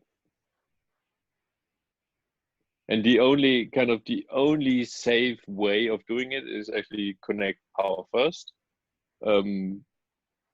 In theory, there is a safe way to do it if you have shielded connectors, because the shielded or like shielded cables, because kind of on shielded cables, actually the shield will make sure that the ground connects first, right? So minus equals ground will actually by design connect before any of the pins hit first, right? If the plus pin hits first, then you're screwed. And with PTAB, actually, that's quite easy, because kind of the connector is plastic. It only has 2 pins, and it's more like roulette, right? Whether actually plus or minus actually gets connection first. And I said it the wrong way before, if the plus pin actually connects first, then you're kind of fucked. If you have SDI connected. Awesome. So Michael, thank you very much for this. I think you want to talk a little bit about metadata. Is that right? Can we steer in that direction? Okay.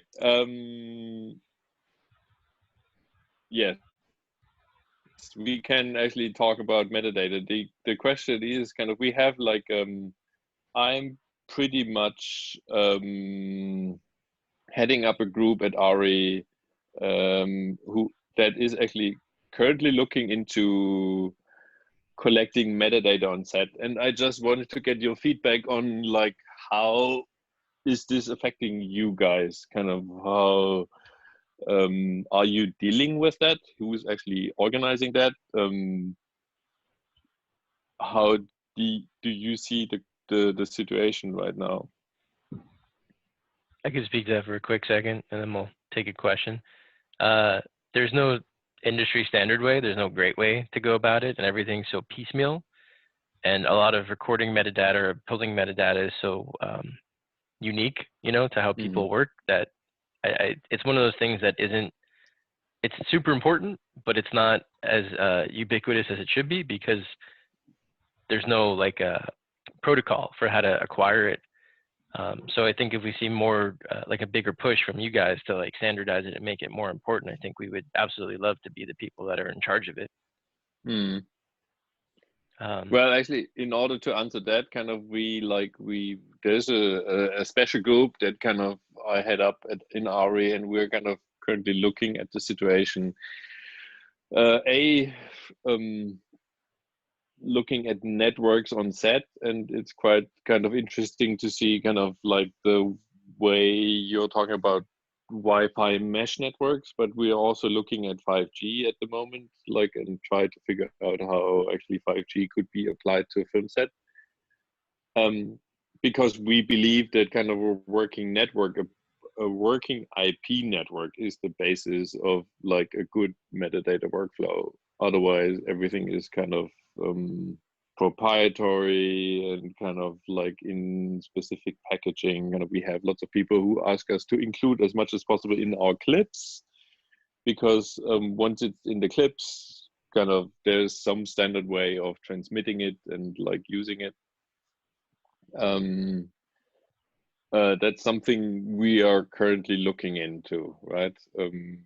But like our conclusion was that kind of mostly the IP or like the metadata, let's say, standards will come from the studios pretty much. Kind of, I kind of more see like people like Disney, Netflix, Amazon, like the larger ones to actually define what they would like to have, instead of us actually pushing a standard, right? So we believe it needs to be open to a certain amount, but like what's needed, I'm not sure whether we can actually understand it entirely, because there's so much used during the production workflow that, and we're like, this is why we have that group, because we're talking to people. And trying to figure out what is a reasonable actually thing to do there.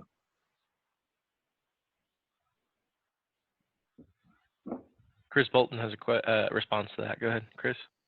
Yeah, when it comes to metadata, I mean, as we do right now, most of us are acquiring our metadata through SDI ancillary protocols, which it works about 60% of the time. But of course, as soon as someone plugs in some device that doesn't support this, of course that goes away.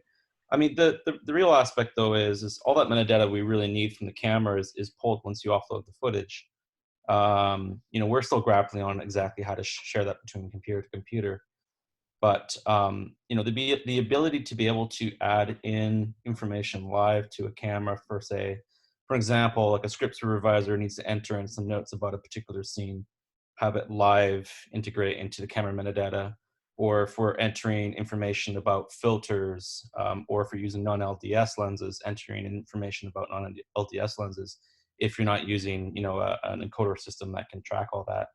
It's about any information that we're sort of enter in as an external from camera aspect are things that are still a bit of a challenge.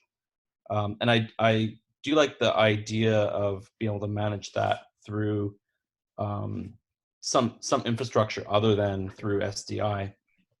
One thing that we'd be doing on the last project I worked on was using, and it is kind of proprietary, but using ACN to communicate some of that information.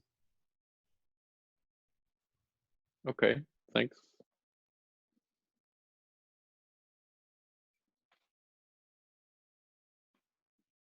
Anybody else want to speak to this?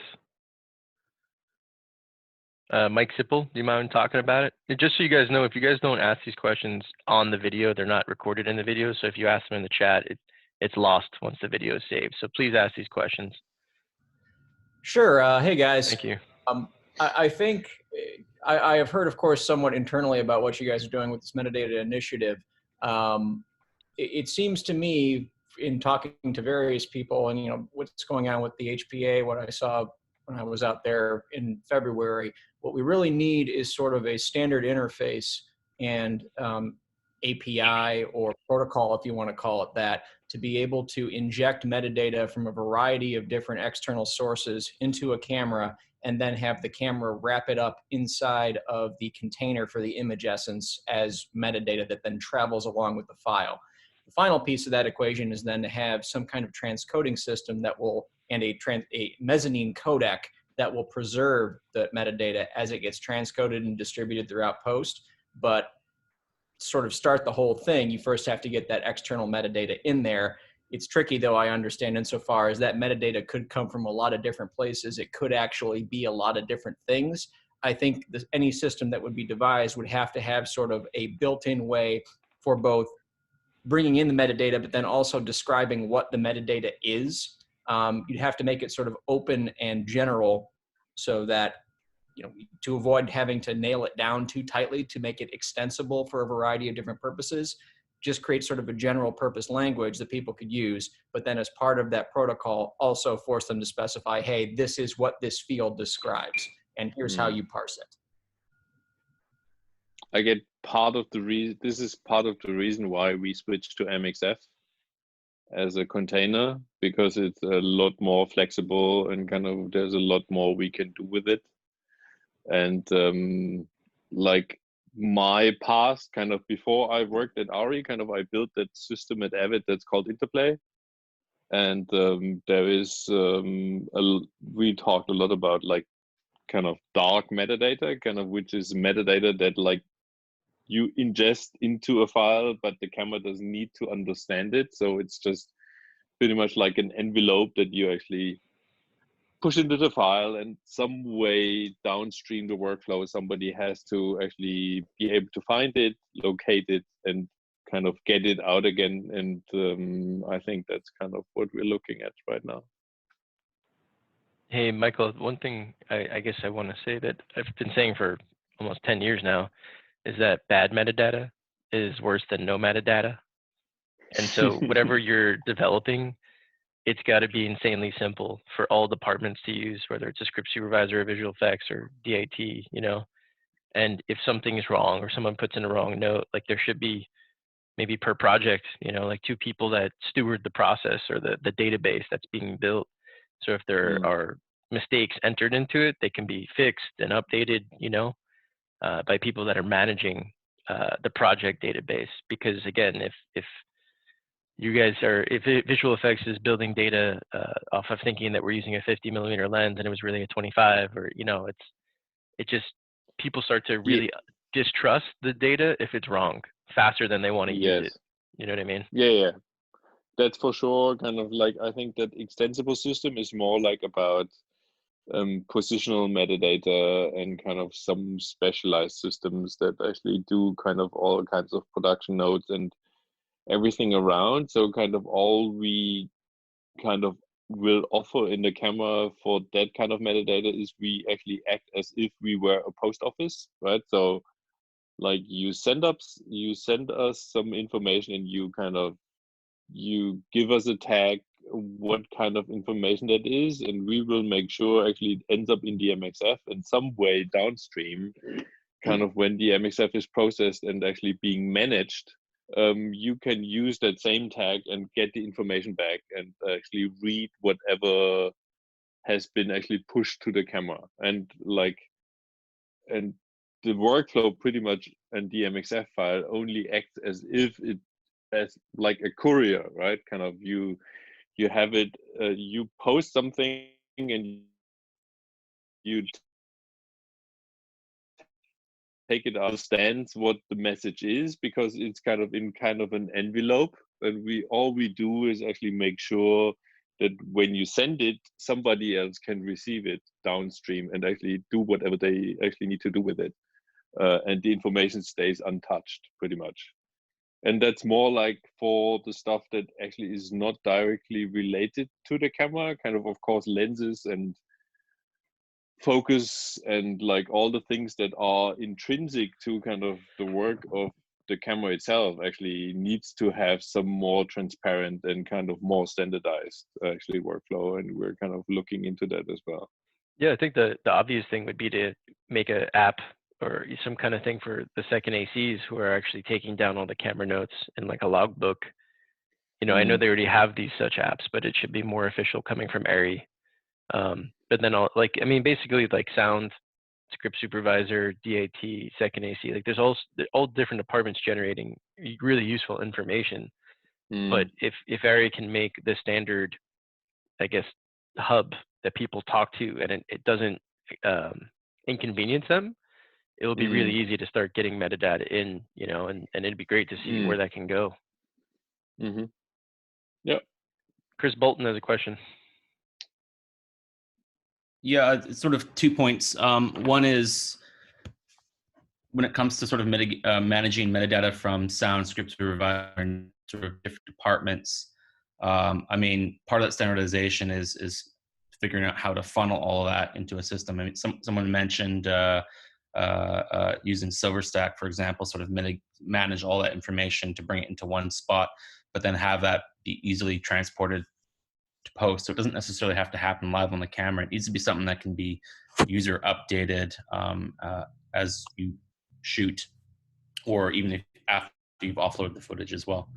On the note also with metadata, I mean, more and more projects are utilizing visual effects, data wranglers, which are always trying to acquire as much information as they can get from a camera. So they're always liking to see all the, you know, overlay metadata on the SDI, but you know, they quite often want the ability to be able to just have a screen where they can just see metadata coming off the camera. That would definitely be helpful for them. And to note to that, just as an example, if you're working with WIT Digital, they want all your cameras synchronized. So I know with sort of the Alexa Mini LF, you can gen lock the cameras, but that's becoming more and more of a thing, not so much to do with image synchronization for, you know, for 3D or other purposes like that, but to do with synchronization to witness cameras. So, you know, being able to implement perhaps in the future some way to synchronize cameras, perhaps using Ambient's ACN type network would definitely be of value as well, as not just acquiring metadata, but synchronizing the metadata is also important, not just to do with frame rate, but also to do with actual line level synchronization. Okay, so like synchronization via kind of the ambient tools actually works already, right? So you can actually gang your sensor to the timecode source, and then like the timecode source essentially actually takes over the role as a master clock, right? Yes, you just add a box and you can do that. Yes. So and that's possible right now. The other way to synchronize cameras right now is X-Sync, for example. So you can actually sync up to 16 cameras, and they will also share kind of control, and you can actually control them as if they were one camera right now.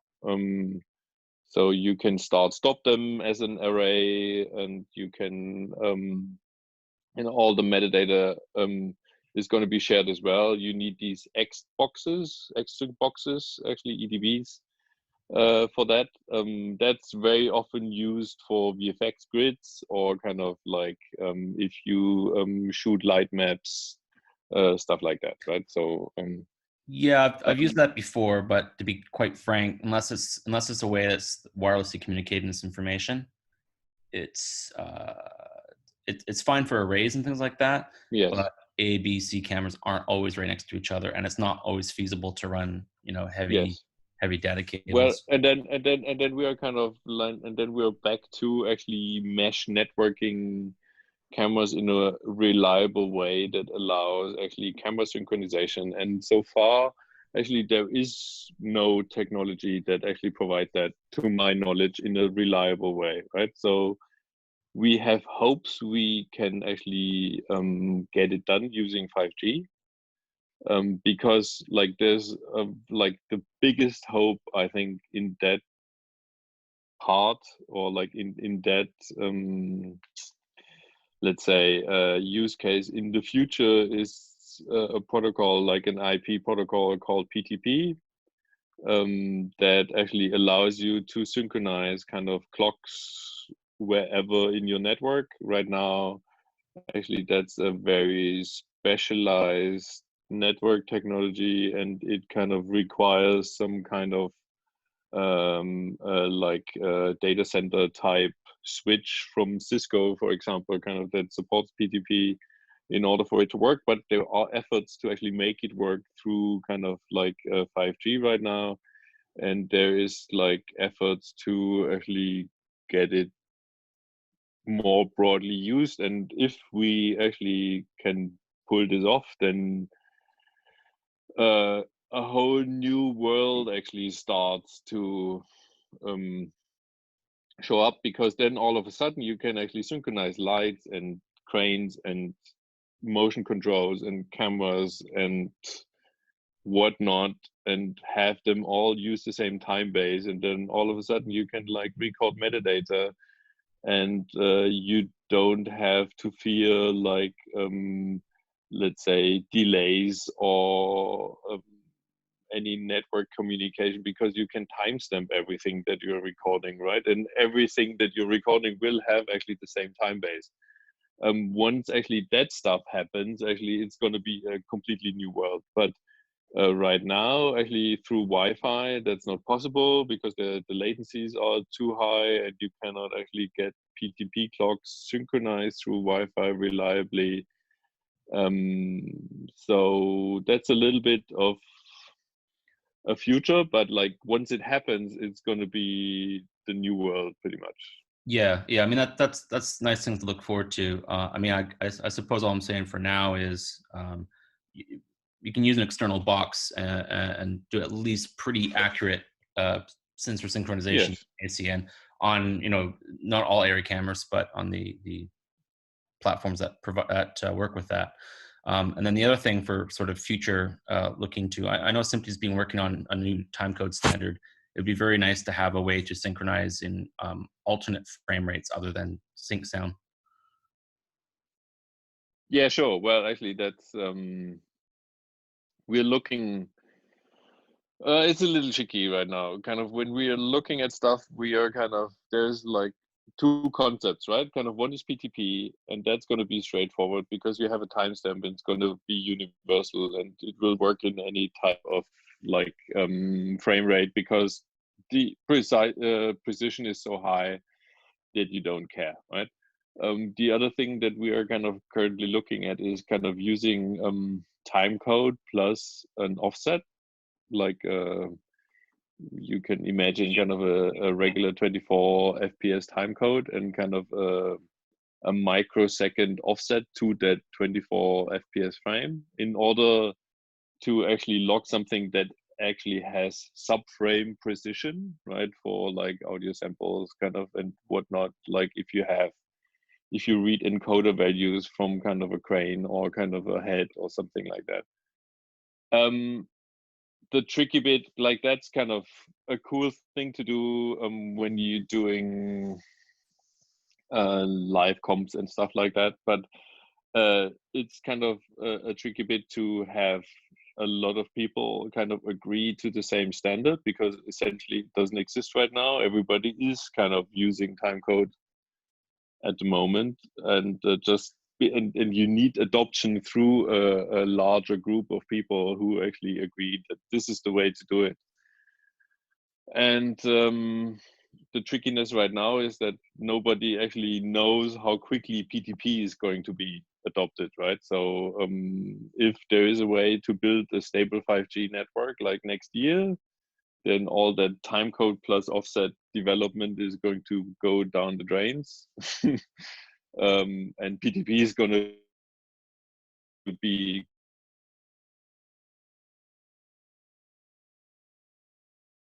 likely is which scenario, and we're kind of trying to weigh the things coming up.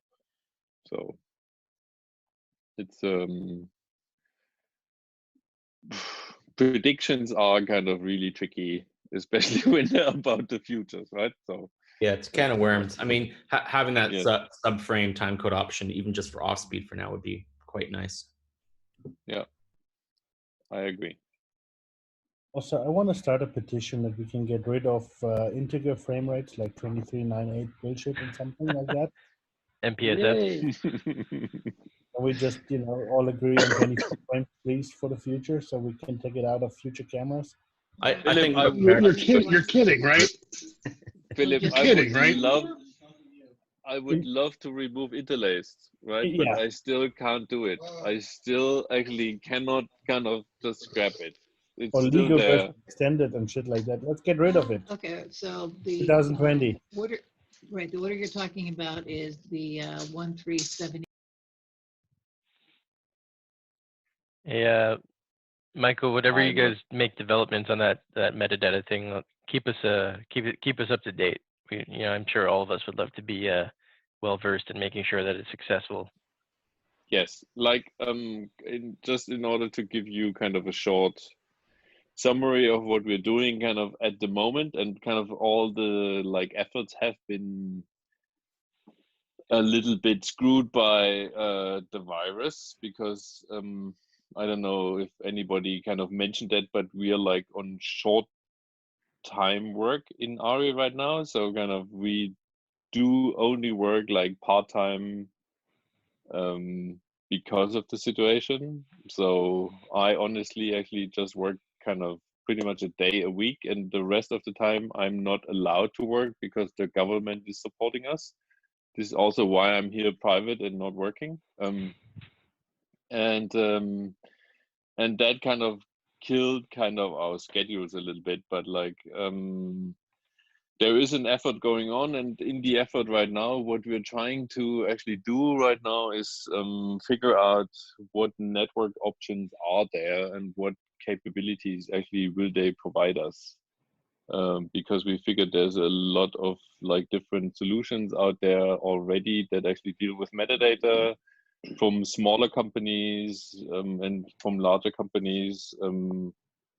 But the big shift is going to be when it's actually possible to really network an entire set so that everybody is happy with it. And so we are looking into 5G right now, and we're kind of looking into what options are they and what capabilities will it provide in order to actually come up with a plan for that. Hey, quick question about that. Yeah. Since light panels and ARRI lights are on almost every set, and there is a network that those connect to, couldn't we just piggyback on something like that? See, the thing is, they it's all very let's say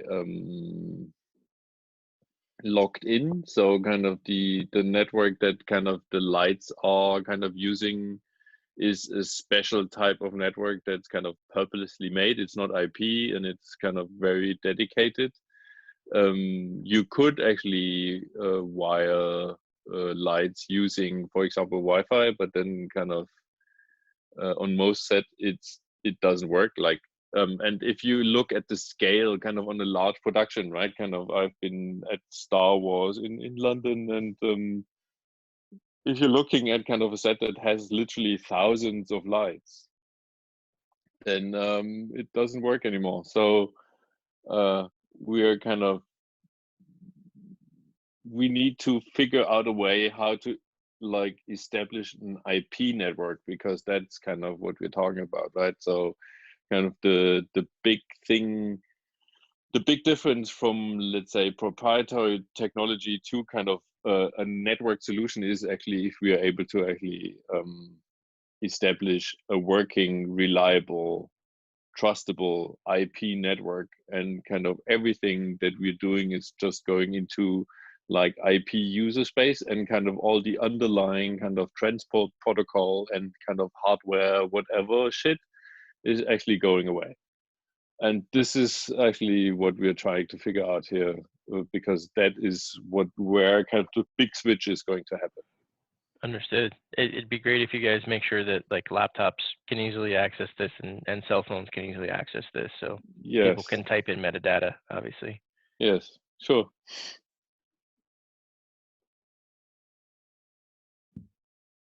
Cool. Great. Thank you very much for this. There's been a request from Chris Bolton to talk about media readers. Do you have any questions right there? We should have invited Ollie, to be honest, and we kind of didn't. We would be almost more people than participants. But maybe we can take notes for Ollie and relay them to him. But Chris, is there anything you wanna ask? Basically, just like I mean, it's a can of worms, I guess, that you could open up. I'm just going to use the Alexa MiniLF as an example. I mean, you have this nice form factor, bus powered reader, and there's definitely a market for that. But the funny thing with the Thunderbolt 3 interface is, depending on what computer you plug it into, it doesn't always manage enough power to a specific device. So when you create card readers, please always, always, always, always include an option to externally power it. Yes. Always have that option, please. The problem is actually that we are not creating the card readers, that some other company is actually creating them. And we always have lively discussions actually that like are close to yes, yeah. It's like, it's always kind of it's like a lot of the situations, it's not always as easy as it would seem, right? And we kind of have a lot of back and forth where we said, well, actually, yeah, at external power, it's so easy, right? And then it's not, and we have to agree that it's not, and it's some things that you have to swallow working with engineering sometimes. So we look into it. Yeah, it's just all your pass readers have this ability, and it's kind of like, I mean, I definitely understand the reason for a bus powered system, and there, like I said, there is definitely markets where it's like, I just want to be able to read the card on my laptop or whatever. And for most people, you know, even if it's slower data rate, because they're in a region where they can't necessarily plug it in, it makes sense. But for the other 80% of production that is acquiring huge amounts of data, we need card readers that can obviously deal with the advantage of the offload speeds of that media.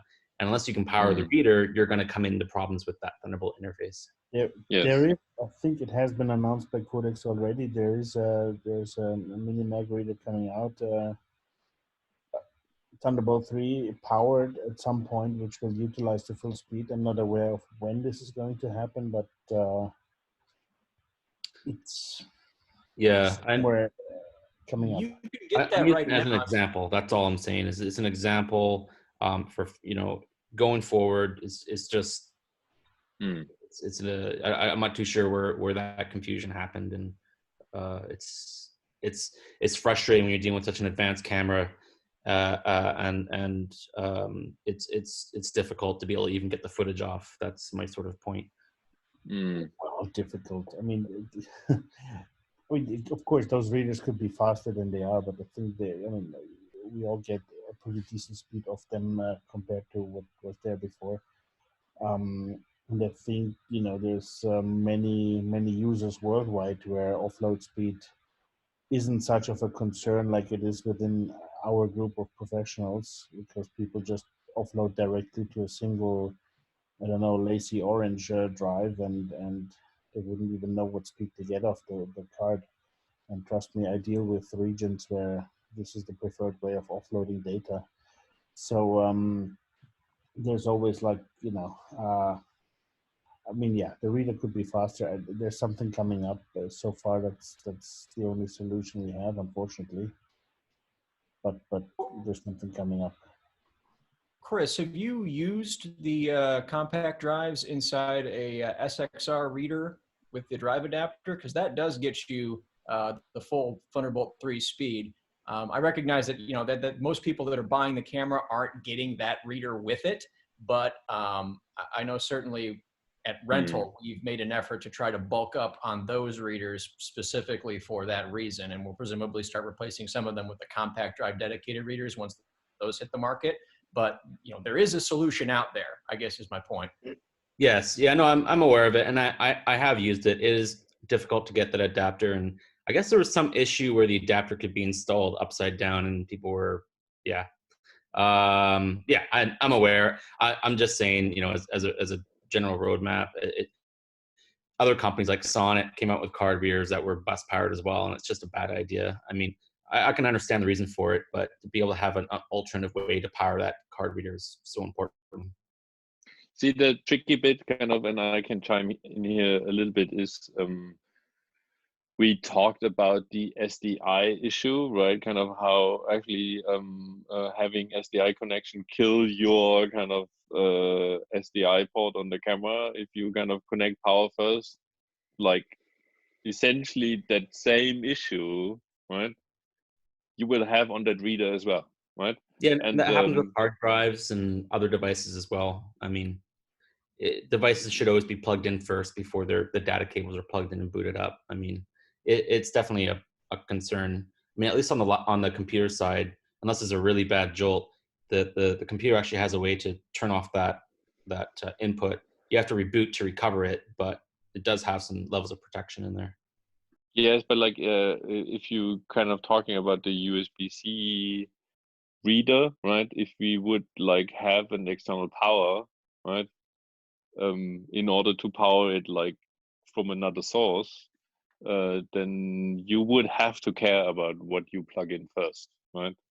It's actually not so easy, and that basically I think also the reason why they didn't do it in the first place, because it kind of complicates the situation quite a bit, and there is actually a potential for havoc. That could be remedied real easily with a printed label on the card reader. This isn't yes, rocket but like science. that, see, kind of you put like a printed cable on the card reader. It's not about where you plug stuff in. It's about when you plug it in, right? Because you could have like the power plugs that you use for these little card readers. Kind of, they are tricky, right? Like they are not guaranteed, and you would actually be in a very similar situation, I guess. And I think that's part of the design decision to use kind of the USB-C power or the USB power on that one for now. Everything else actually would be quite complicated, I think. Okay. Ben Hopkins has a question. Ben, we'll go to you. Hey guys. Howdy. No, it was just in regards to that reader. I've been through the whole gamut of issues with the USB-C CODEX compact reader, but also the pleasure of having the adapter using the compact CODEX compact card adapter with a SXR reader as well, with Thunderbolt 2 and Thunderbolt 3, and they both hate.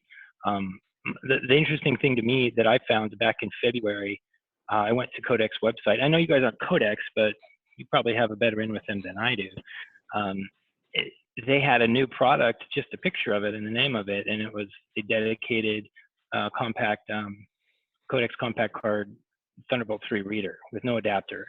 And I called the guy, I called them about it, and they didn't even know that it had been posted on their site. So I don't know if that was accidentally put up too soon or what, but at the same time that product went up, the product of the adapter itself was gone. And so the implication to me was that they're not selling that anymore. And I know some rental houses just don't have enough of them. Like Panavision, Woodland Hills, for instance, they're like, no, we've got the readers, but we don't have any of those adapters. So it makes a huge difference in terms of what you're able to do workflow wise, you know, because of the data rates of the MiniLF. So that's, you know, is that something that you can speak to at all? Maybe you can't, but on the horizon, when would that product actually be available? Because I do see it as like a full bandwidth solution it's not bus powered. It's got its own power. It's its own dock, and that's cool. What I can tell you from a sales side of point of view, I think those CODEX those adapters are available now. So if people had issues ordering them, they can order them already. In terms of the delivery for this other standalone reader, I have no info. Yeah, it's a bummer we don't have Ollie on the call. Should I ask him? So which one do you not have any info on, Philip? The standalone reader. The Thunderbolt 3 yes. direct compact. Yes. Okay.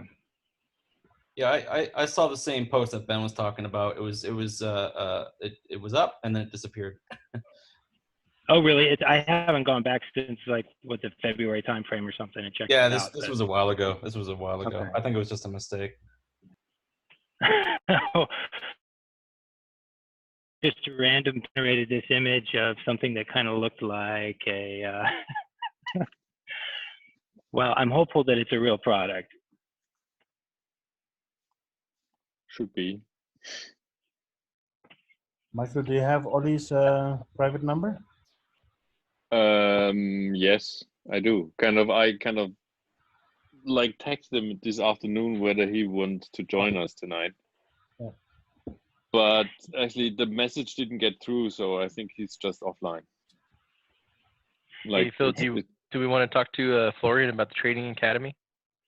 Yeah, I think so. I mean, we can keep these questions open, and I might post a follow-up on this group if Ollie has something to say about the readers or the reader that's about to come. Hey, Jamie, could I add one more comment? Hey, Chris, about putting them in backwards or upside down, my experience with that is when I first got it, it's the adapter and the compact codex card. There seems to be a logical way, from my standpoint at least, of how it would all go together. I'm in the moment, I'm on the job, and I was like, oh, this isn't mating. And then I realized, okay, well, it does need to be flipped the other way. So it's something to be, understood, but really, I don't think any loader or any DIT should be actually forcing anything. And if somebody breaks it, I think that would take a lot of force to try and, mess the pins up because it's upside down. There are arrows that actually line up and show you. And maybe a nice little touch thing on the front would help new loaders with it. But once you got it, it works very, very well. If you can get the adapter. I don't think anybody in our group did that. That's all I'm saying. Chris, I think you definitely opened a can of worms, and the topic P-touch on media would be another can of worm. Since the housing of Codex media is meant to be cooling element, so you should not stick any stuff on the wrong side and so on. But again, we are really happy to give you all the information that we have, but our hands are tied at some point when we have to involve another company that actually makes it happen. And feel free to ask any questions. We will pass it along to we have our own recording media product manager, which is Oliver. I think he's also invited to the Facebook group. So we're really there for you and try to optimize what we can. Yeah, and to be clear, I'm not angry. I'm just saying going forward, that's a feature request I'd like to see on all media readers. That's all. Thank you. Hey, let's take a quick question from Adam Braverman, and then we'll go to the Training Academy stuff from Florian. Can you hear me? Yep. Okay. I think it was a question to Ben. Were you talking about the Codex compact drive dock? Is that what you were seeing? It's a power dock for the compact cards? Yeah, it had the same square format with its own slot that was only for the Codex compact cards, powered with a traditional power supply, probably with a 2-pin locking connector and Yeah, Thunderbolt 3. it's 12 volt as opposed to 24 volt and 2 amps as opposed to 3 amps. I was talking to the guys at Panavision in Vancouver. They didn't have it, but they were talking to Codex in England like the day I was there at prep and said there would be like a 3-month lead time. Now, given what's gone on, I don't know, because this was back in February. So they were probably trying to have it ready to show off at NAB. Right. Ha ha ha.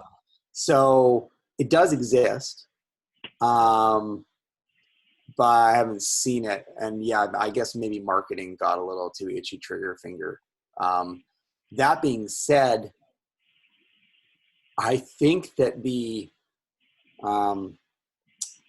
read speed of the mag will actually be faster in a mini to full size adapter, which a lot of us have used in the full size card. I don't know, Bolton, you want to speak to that? Because I think you've done some tests. Chris, Well, anything to add there? one thing, did they say that it's only getting 2 amps? Because it could be getting the rest of the power over the Thunderbolt. Well, it's a powered dock to solve those issues of people who are maybe on Thunderbolt 2 machines or on an older Mac Pro who need the speed but can't give bus power or something. So they're trying to get around the bus powered, and we all know that even at the full 3 amps power watt delivery of a Thunderbolt 3 host from like a MacBook Pro computer, that it will you're not going to get more than what was it, like 800 megs a second or something, or 1 gigabyte a second. And I was able to get more than that using the drive adapter and using the full size dock, which worked out for mine. My workflow was, it was 2 minis and 1 LF. So from a logistics standpoint, I didn't want to have to crowd my cart with so many readers. So I just had like 1 reader, and I would put the adapter in when I got the mini LF cards, and then put the adapter away when I was getting LF mags. And the speeds were comparable. They were almost matched. But that has to Can do I with add something? ARRI. Maybe a few facts to that compact drive dock you're talking about. And I'm not the product manager, but I'm happy to share what I know. In February, I got the first working device on my desk, and it was already working nicely. What I learned from Codex is that since compared to the bus-powered reader, which is actually a USB 3.1 and not a Thunderbolt reader, this has to go through the Thunderbolt certification process, which is a painful, slow process for any Thunderbolt device. That started in February. So I'm pretty sure that this should be kind of come to an end, and that's why NAB was the planned time frame to get this thing out of the door. It's on the website. There's numbers, and I'm pretty sure we could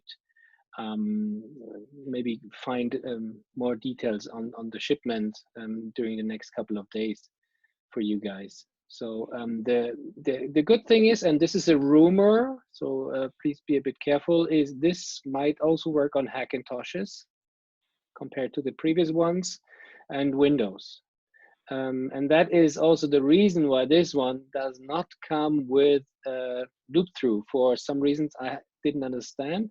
The Thunderbolt 3 port on this device is a single connector, as far as I know. Again, these are preliminary informations for the sake of Windows compatibility, and that's at least what I've been told.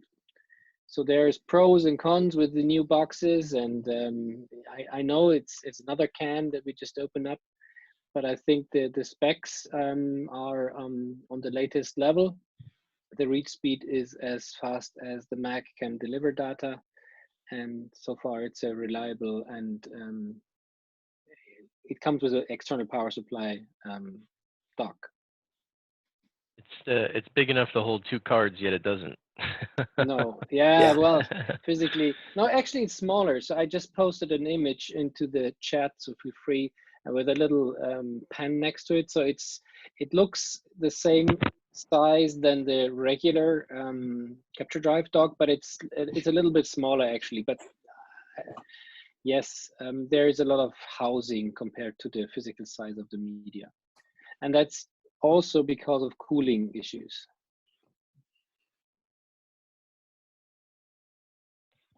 Hey, Zach, can you guys hear me? Yep. No, Zach Martin. Hey, Florian and ARRI team. I just had a feature request from a DP that I use a lot. We just got off a feature and we kept running into a small issue where we'd be in really tight spaces because we were shooting in tight houses and tight apartments and stuff. And he'd have to operate dump side a lot. And if we didn't have time to be able to rig the eyepiece to the other side and flip the image and do a bunch of like hocus pocus, he couldn't really operate dump side off the eyepiece like he'd like. So I'm wondering if there's a way we can just flip the image once the eyepiece gets also turned upside down. I forget which way it goes, but he'd basically have to operate off his left eye, which the only way to do that, or his right eye on the left eye, is to flip the eyepiece upside down. So I basically just need an EVA, an eyepiece flip only, and not just the standard one that we have in the camera for like Steadicam. I can answer it partly, and maybe Michael Jonas can help me out. As far as I know, there's an auto flip function in the viewfinders. So depending on the regular position, the way you flip it, it kind of flips automatically. But there is a menu that you can manually set the flip. Is that correct, Michael? Is Well, that actually, maybe? what we don't do is actually flip the sensor when you flip the viewfinder. And I think what he's asking for is actually once you flip the viewfinder, the sensor get flipped with it. Right? Because the like image still needs to be upside down. If you turn the viewfinder on the other side, it is not. Or like it needs to be kind of upside up, and if you turn the viewfinder around, kind of all the menus will actually flip, but the image will actually still point the same way, I think. Sounds like you need just a horizontal flip only for the EVF. Yeah. Does this make sense? It doesn't make sense, I think. Yeah. Well, I look into it, but like I think I know where the issue is. I mean, there's workarounds for it, Michael, but to just do it like really quick in a pinch, we were always like, we have to set it up, and he would just have to say, fuck it, hold it right side up, and then just operate off right eye. No, I know what the issue is. Kind of the issue is the flip is only for the like fold out monitor, but you need it in the viewfinder as well, right? So that's We the had point. that feature in our analog cameras. What analog cameras? We had this feature in our film cameras. So you can That was before my time, and it was kind of a ground glass based whatever viewfinder, right? Yeah. All right, I'm just gonna move on Yes. to Tom Wong had a question real quick. Yeah, just to segue a little bit, thought it'd be worth mentioning now that technologies have increased in computing power so much. I just wanted to open up a conversation about the Alexa 65 and possibly maybe a conversation with CODEX to start getting downloads directly on a computer system again. It's, you know, generally before the processing power of towers was not equal to the Vault XL, thus limiting your download speeds and processing and so on. But now we have 28 core Mac Pros, which from my understanding is equivalent, if not faster, than the Vault XL now. And I know it's more of the CODEX side of things on whether what they're willing to do, what they want to do. But of course, coming from you guys, it might hold more weight than any of us. I know that ARRI Rental is actually heavily fighting for that, but like I think the problem is kind of the related engineering effort, and like it's not a whole lot of cameras, to be honest, right? So kind of everything you do around it is extremely expensive, and I think they're kind of looking into it right now. But since I'm not with ARRI Rental, and the 65 is an ARRI Rental camera in the first place, I can't tell you what the current state of the discussion is, but like I know they are looking into that. They are well aware of it. Let's put it that way. Oh, great. We are looking into it, as Michael says. It's being actively explored and tested right now. I don't know at what point we will have any kind of formal announcement, but it is being worked on. Yeah, that's super cool. Thanks. Ryan Nguyen has a question. Hey guys, quick one relating to the SDK with Resolve.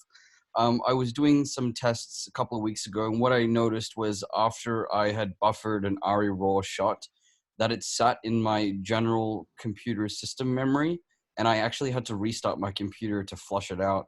Whereas with another file, I was working with a red file, and every time we would access that frame, it would dig into it in the storage. So I couldn't find this literature written anywhere on the website. Maybe it is, but I don't know. Is that a thing that's actually happening? Are we buffering ARRI raw into general system memory? To be honest, if I chime in here, but I'm pretty sure it's similar with my colleagues here. This is a question that we would ask our friends at the workflow group at ARRI, and it's a two-part process.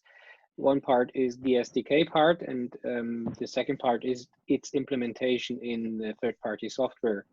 So we need to fine-tune the information which SDK is currently implemented in, you said Resolve version 16 something? Right, 16.2.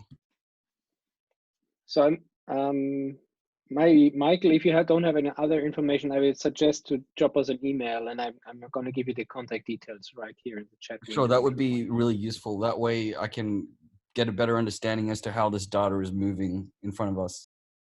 Yeah, Philip already replied in the chat, the email address where you just send that request, and we can. Thank you, Philip. I'll do that.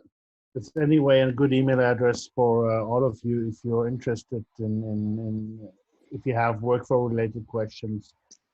You can always email to digitalworkflow@arri.de, and the guys over there will take care of your questions.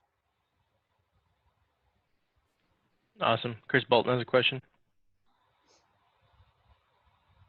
I'll just send it to the digital workflow thing, but just real quick, is ARRI working on metal support for their SDK? Yes. Yes. Thank you. No time frame though, but yes. It's okay. Your stuff is fast to process. I was just curious. Thank you.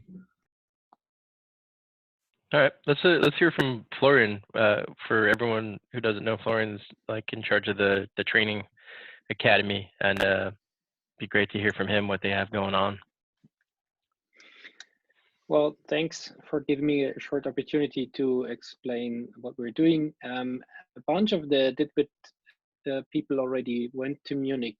I think it was last year, or was it 2 years ago already? And it kind of was a joint forces team from I think mostly LA, coming to Munich for one of our color science classes. And I think this is probably the hot rod training that we are currently offering for you guys. And I know, and the probably closest or related question to that is, can we get this as an online training pretty soon? And I just have to admit, I have to say no to it for two reasons, or it will take at least some more time to get it done.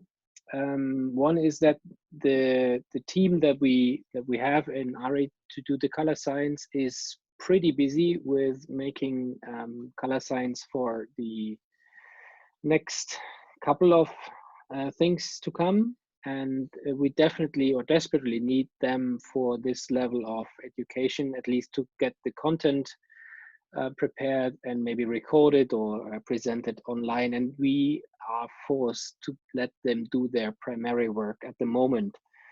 which is developing the final steps on things that are about to come. So we had to slow down our activities on the color science training, unfortunately.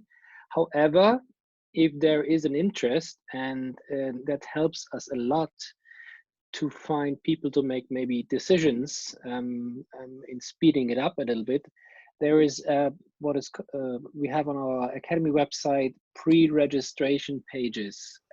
That means you can just sign up for any training, and you can also pick locations that would be preferable to you. And then we got a list of interested people that we can show up to the bosses, said, hey, we have a list of whatever, 20 people that want to go to that training or attend a training. Can we get the resources that we need? And maybe that helps a lot. So if you are a group of people that really want to dive a little deeper into the color science part, and you want to help us speeding it up, then would be the pre-registration part a helpful thing. We really want to do another Munich class, but not in September. January or February would be nice, or maybe July. Yeah. Again, that is something you can add to the pre-registration, which would be the perfect time frame for you guys. And we actually look at that, believe me. And just as you know, the Academy at the moment in Germany is 2 people. And then we have an international team of a few helpers and other trainers. Just as an opportunity, we can host them technically anywhere, but I think the experience that you can get coming and visiting Munich is something different. Maybe the other folks already shared some insights of the previous training, because of course you get all the whistles and bells around it, and you're more than welcome to get a factory tour and take a look at sensor manufacturing, maybe at least the last time we got a chance. And since I'm within DIT since very early days, thanks to Jamie, you have the direct link to us. So just drop me a message, anything related to Academy trainings. I'm more than happy to help you. Yeah. Also, I just posted the link to the pre-registration where you can just register your interest in our courses. So please feel free and just, drop us messages and say, listen, right, I want this here in my town. Thanks, Philip.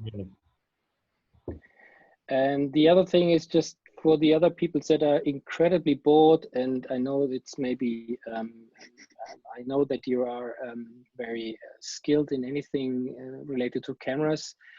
I just wanted to point out that there is a kind of Corona discount of 25% on the online trainings that we have available at the moment. This is a camera systems class and a large format camera system class.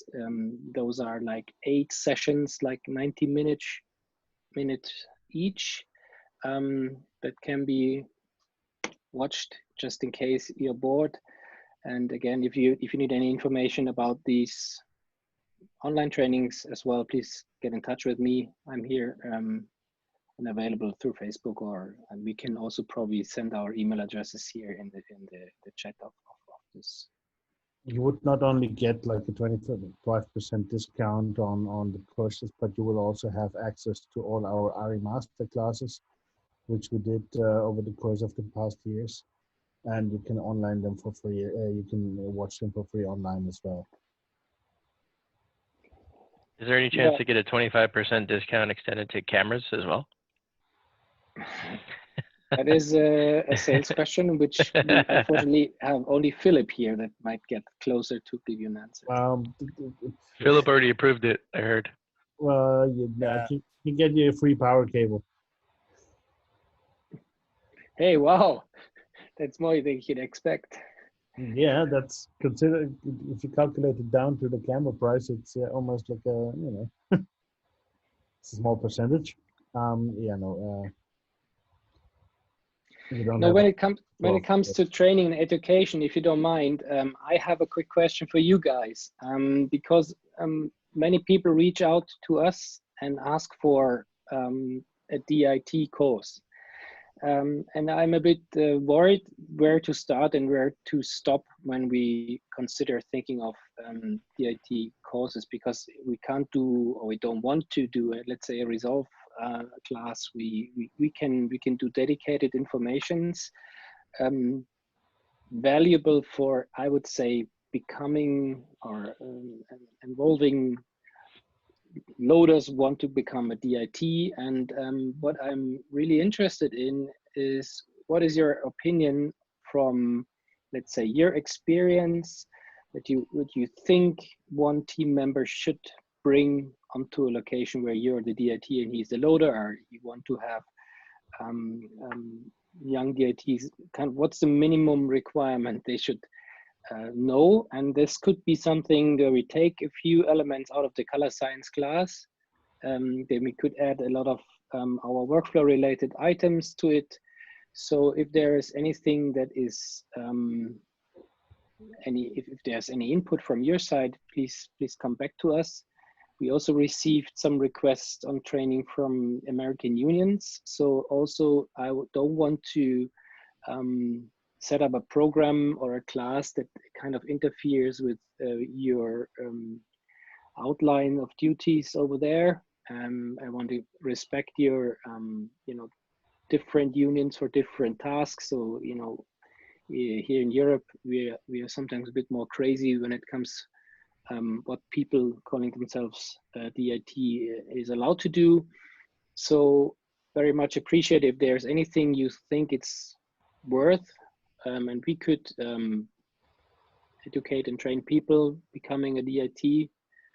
Just let me know, and also give me feedback if you think this is worth of doing in general. Yeah, of course. I think it'd be useful. I'll send you some notes, Florian. Does anyone have any questions for Florian or any feedback? Nathan, go ahead.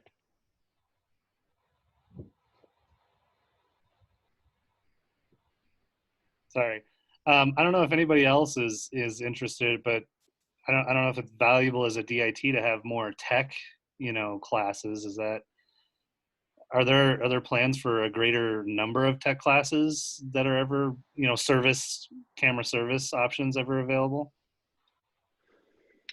We do already offer certified training classes on usually dedicated cameras, and they are available also in your region, right? Is that not exactly what you're looking for? Do you need a different section of it?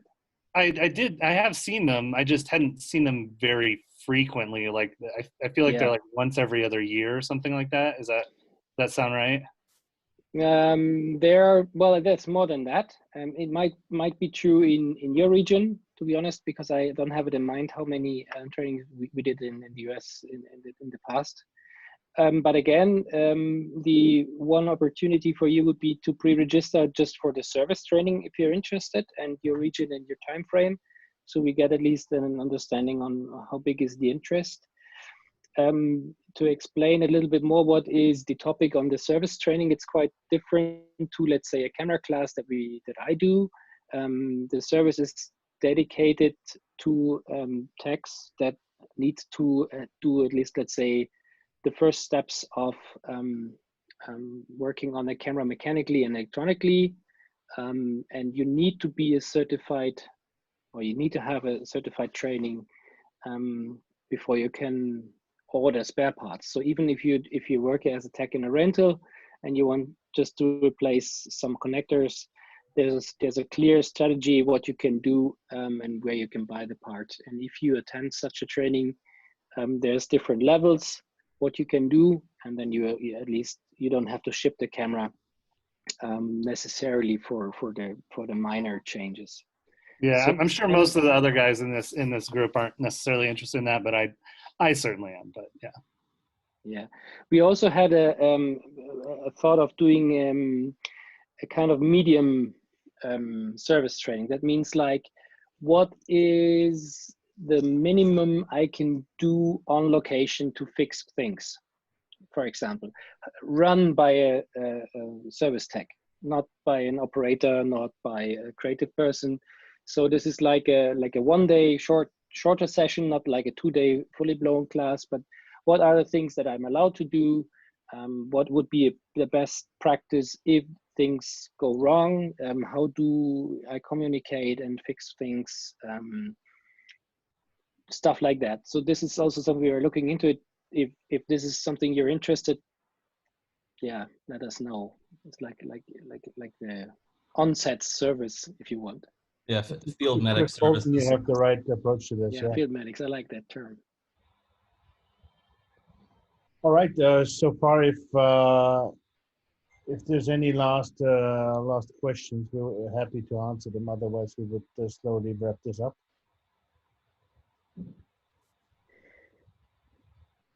I do have sort of a question. I don't know if it's on topic, but I have TPs sometimes that want to use their ARRI to do time-lapse type functions. Any future plan roadmap for that? Time lapse in general is implemented, so maybe you need to specify what. I mean, we do have an intervalometer built into a Mini and MiniLF, which you can have certain intervals. Of course, it's maybe not the 100% sophisticated time lapse, but it's quite powerful. Do you know about that? I want to say yes, but no. I think more what I'm actually asking is frame rates under.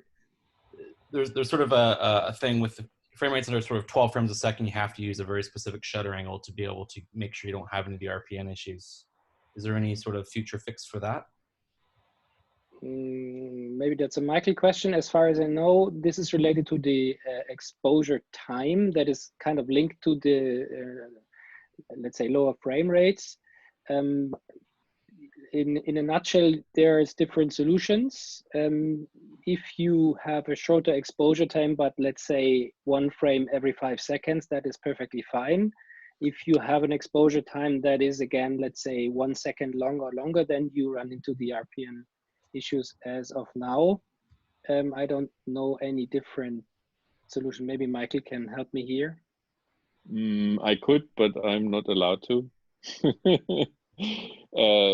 Yeah, well, the problem is actually the current sensor shows some artifacts when kind of the exposure times get unusually long, because then like weak pixel actually shows some strange behavior. In the future, we have a plan to do something about this, but this is as far as I can go. And I'm really sorry that I can't, like, I would love to talk all evening about stuff, and I would have like plenty of stuff to talk about. Oh, but yes. I can't, unfortunately. So yes and no and maybe, and we will see. That's great. You're thinking about it. So that's awesome. Thank you.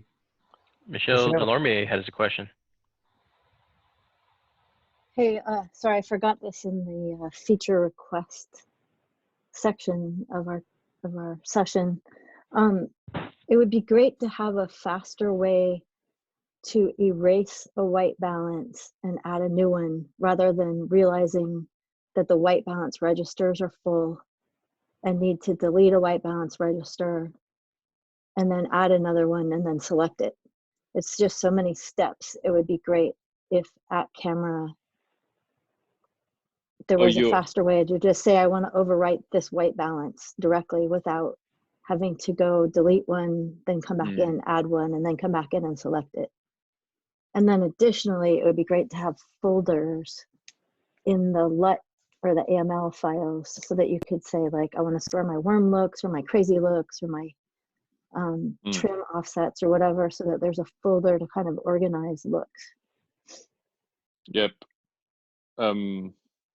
I haven't heard the one where kind of the white balance list is full. Kind of, that's an interesting point. Shouldn't be too hard. The other one I have heard before.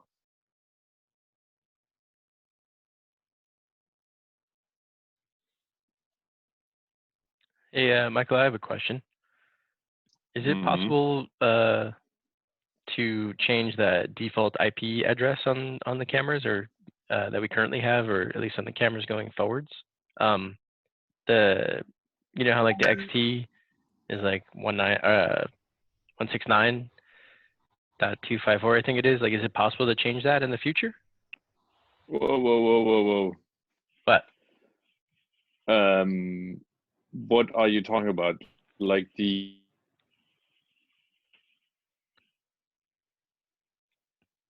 change all IP addresses. Like if you're if the camera is in host mode, I think you can set the IP address of the camera. And if the camera is in client mode, actually the IP, yes, yeah. But on and like the MiniLF. but on like the XTs, you can't change it.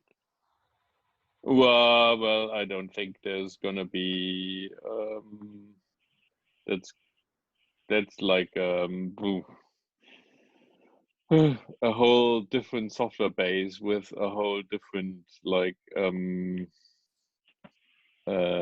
process behind it. Like, see, it's like right now it's super tricky due to like that virus thing. I think really going forward, I think we have to actually balance our and pick our battles very precisely, because like some of us are like currently on a furlough, right? Like, or I only work 1 day a week, and others as well. And so we have to be clearly focused going forward, especially with the MiniLF and future cameras inside. And I don't think we will have time, quite frankly, to actually go back to the software of an XT and change network settings there. I don't think that's going to happen, really, realistically. Even if I would like to or love to, but like I really believe that's not going to happen. All right. Anybody else with some final questions or feature requests or observations?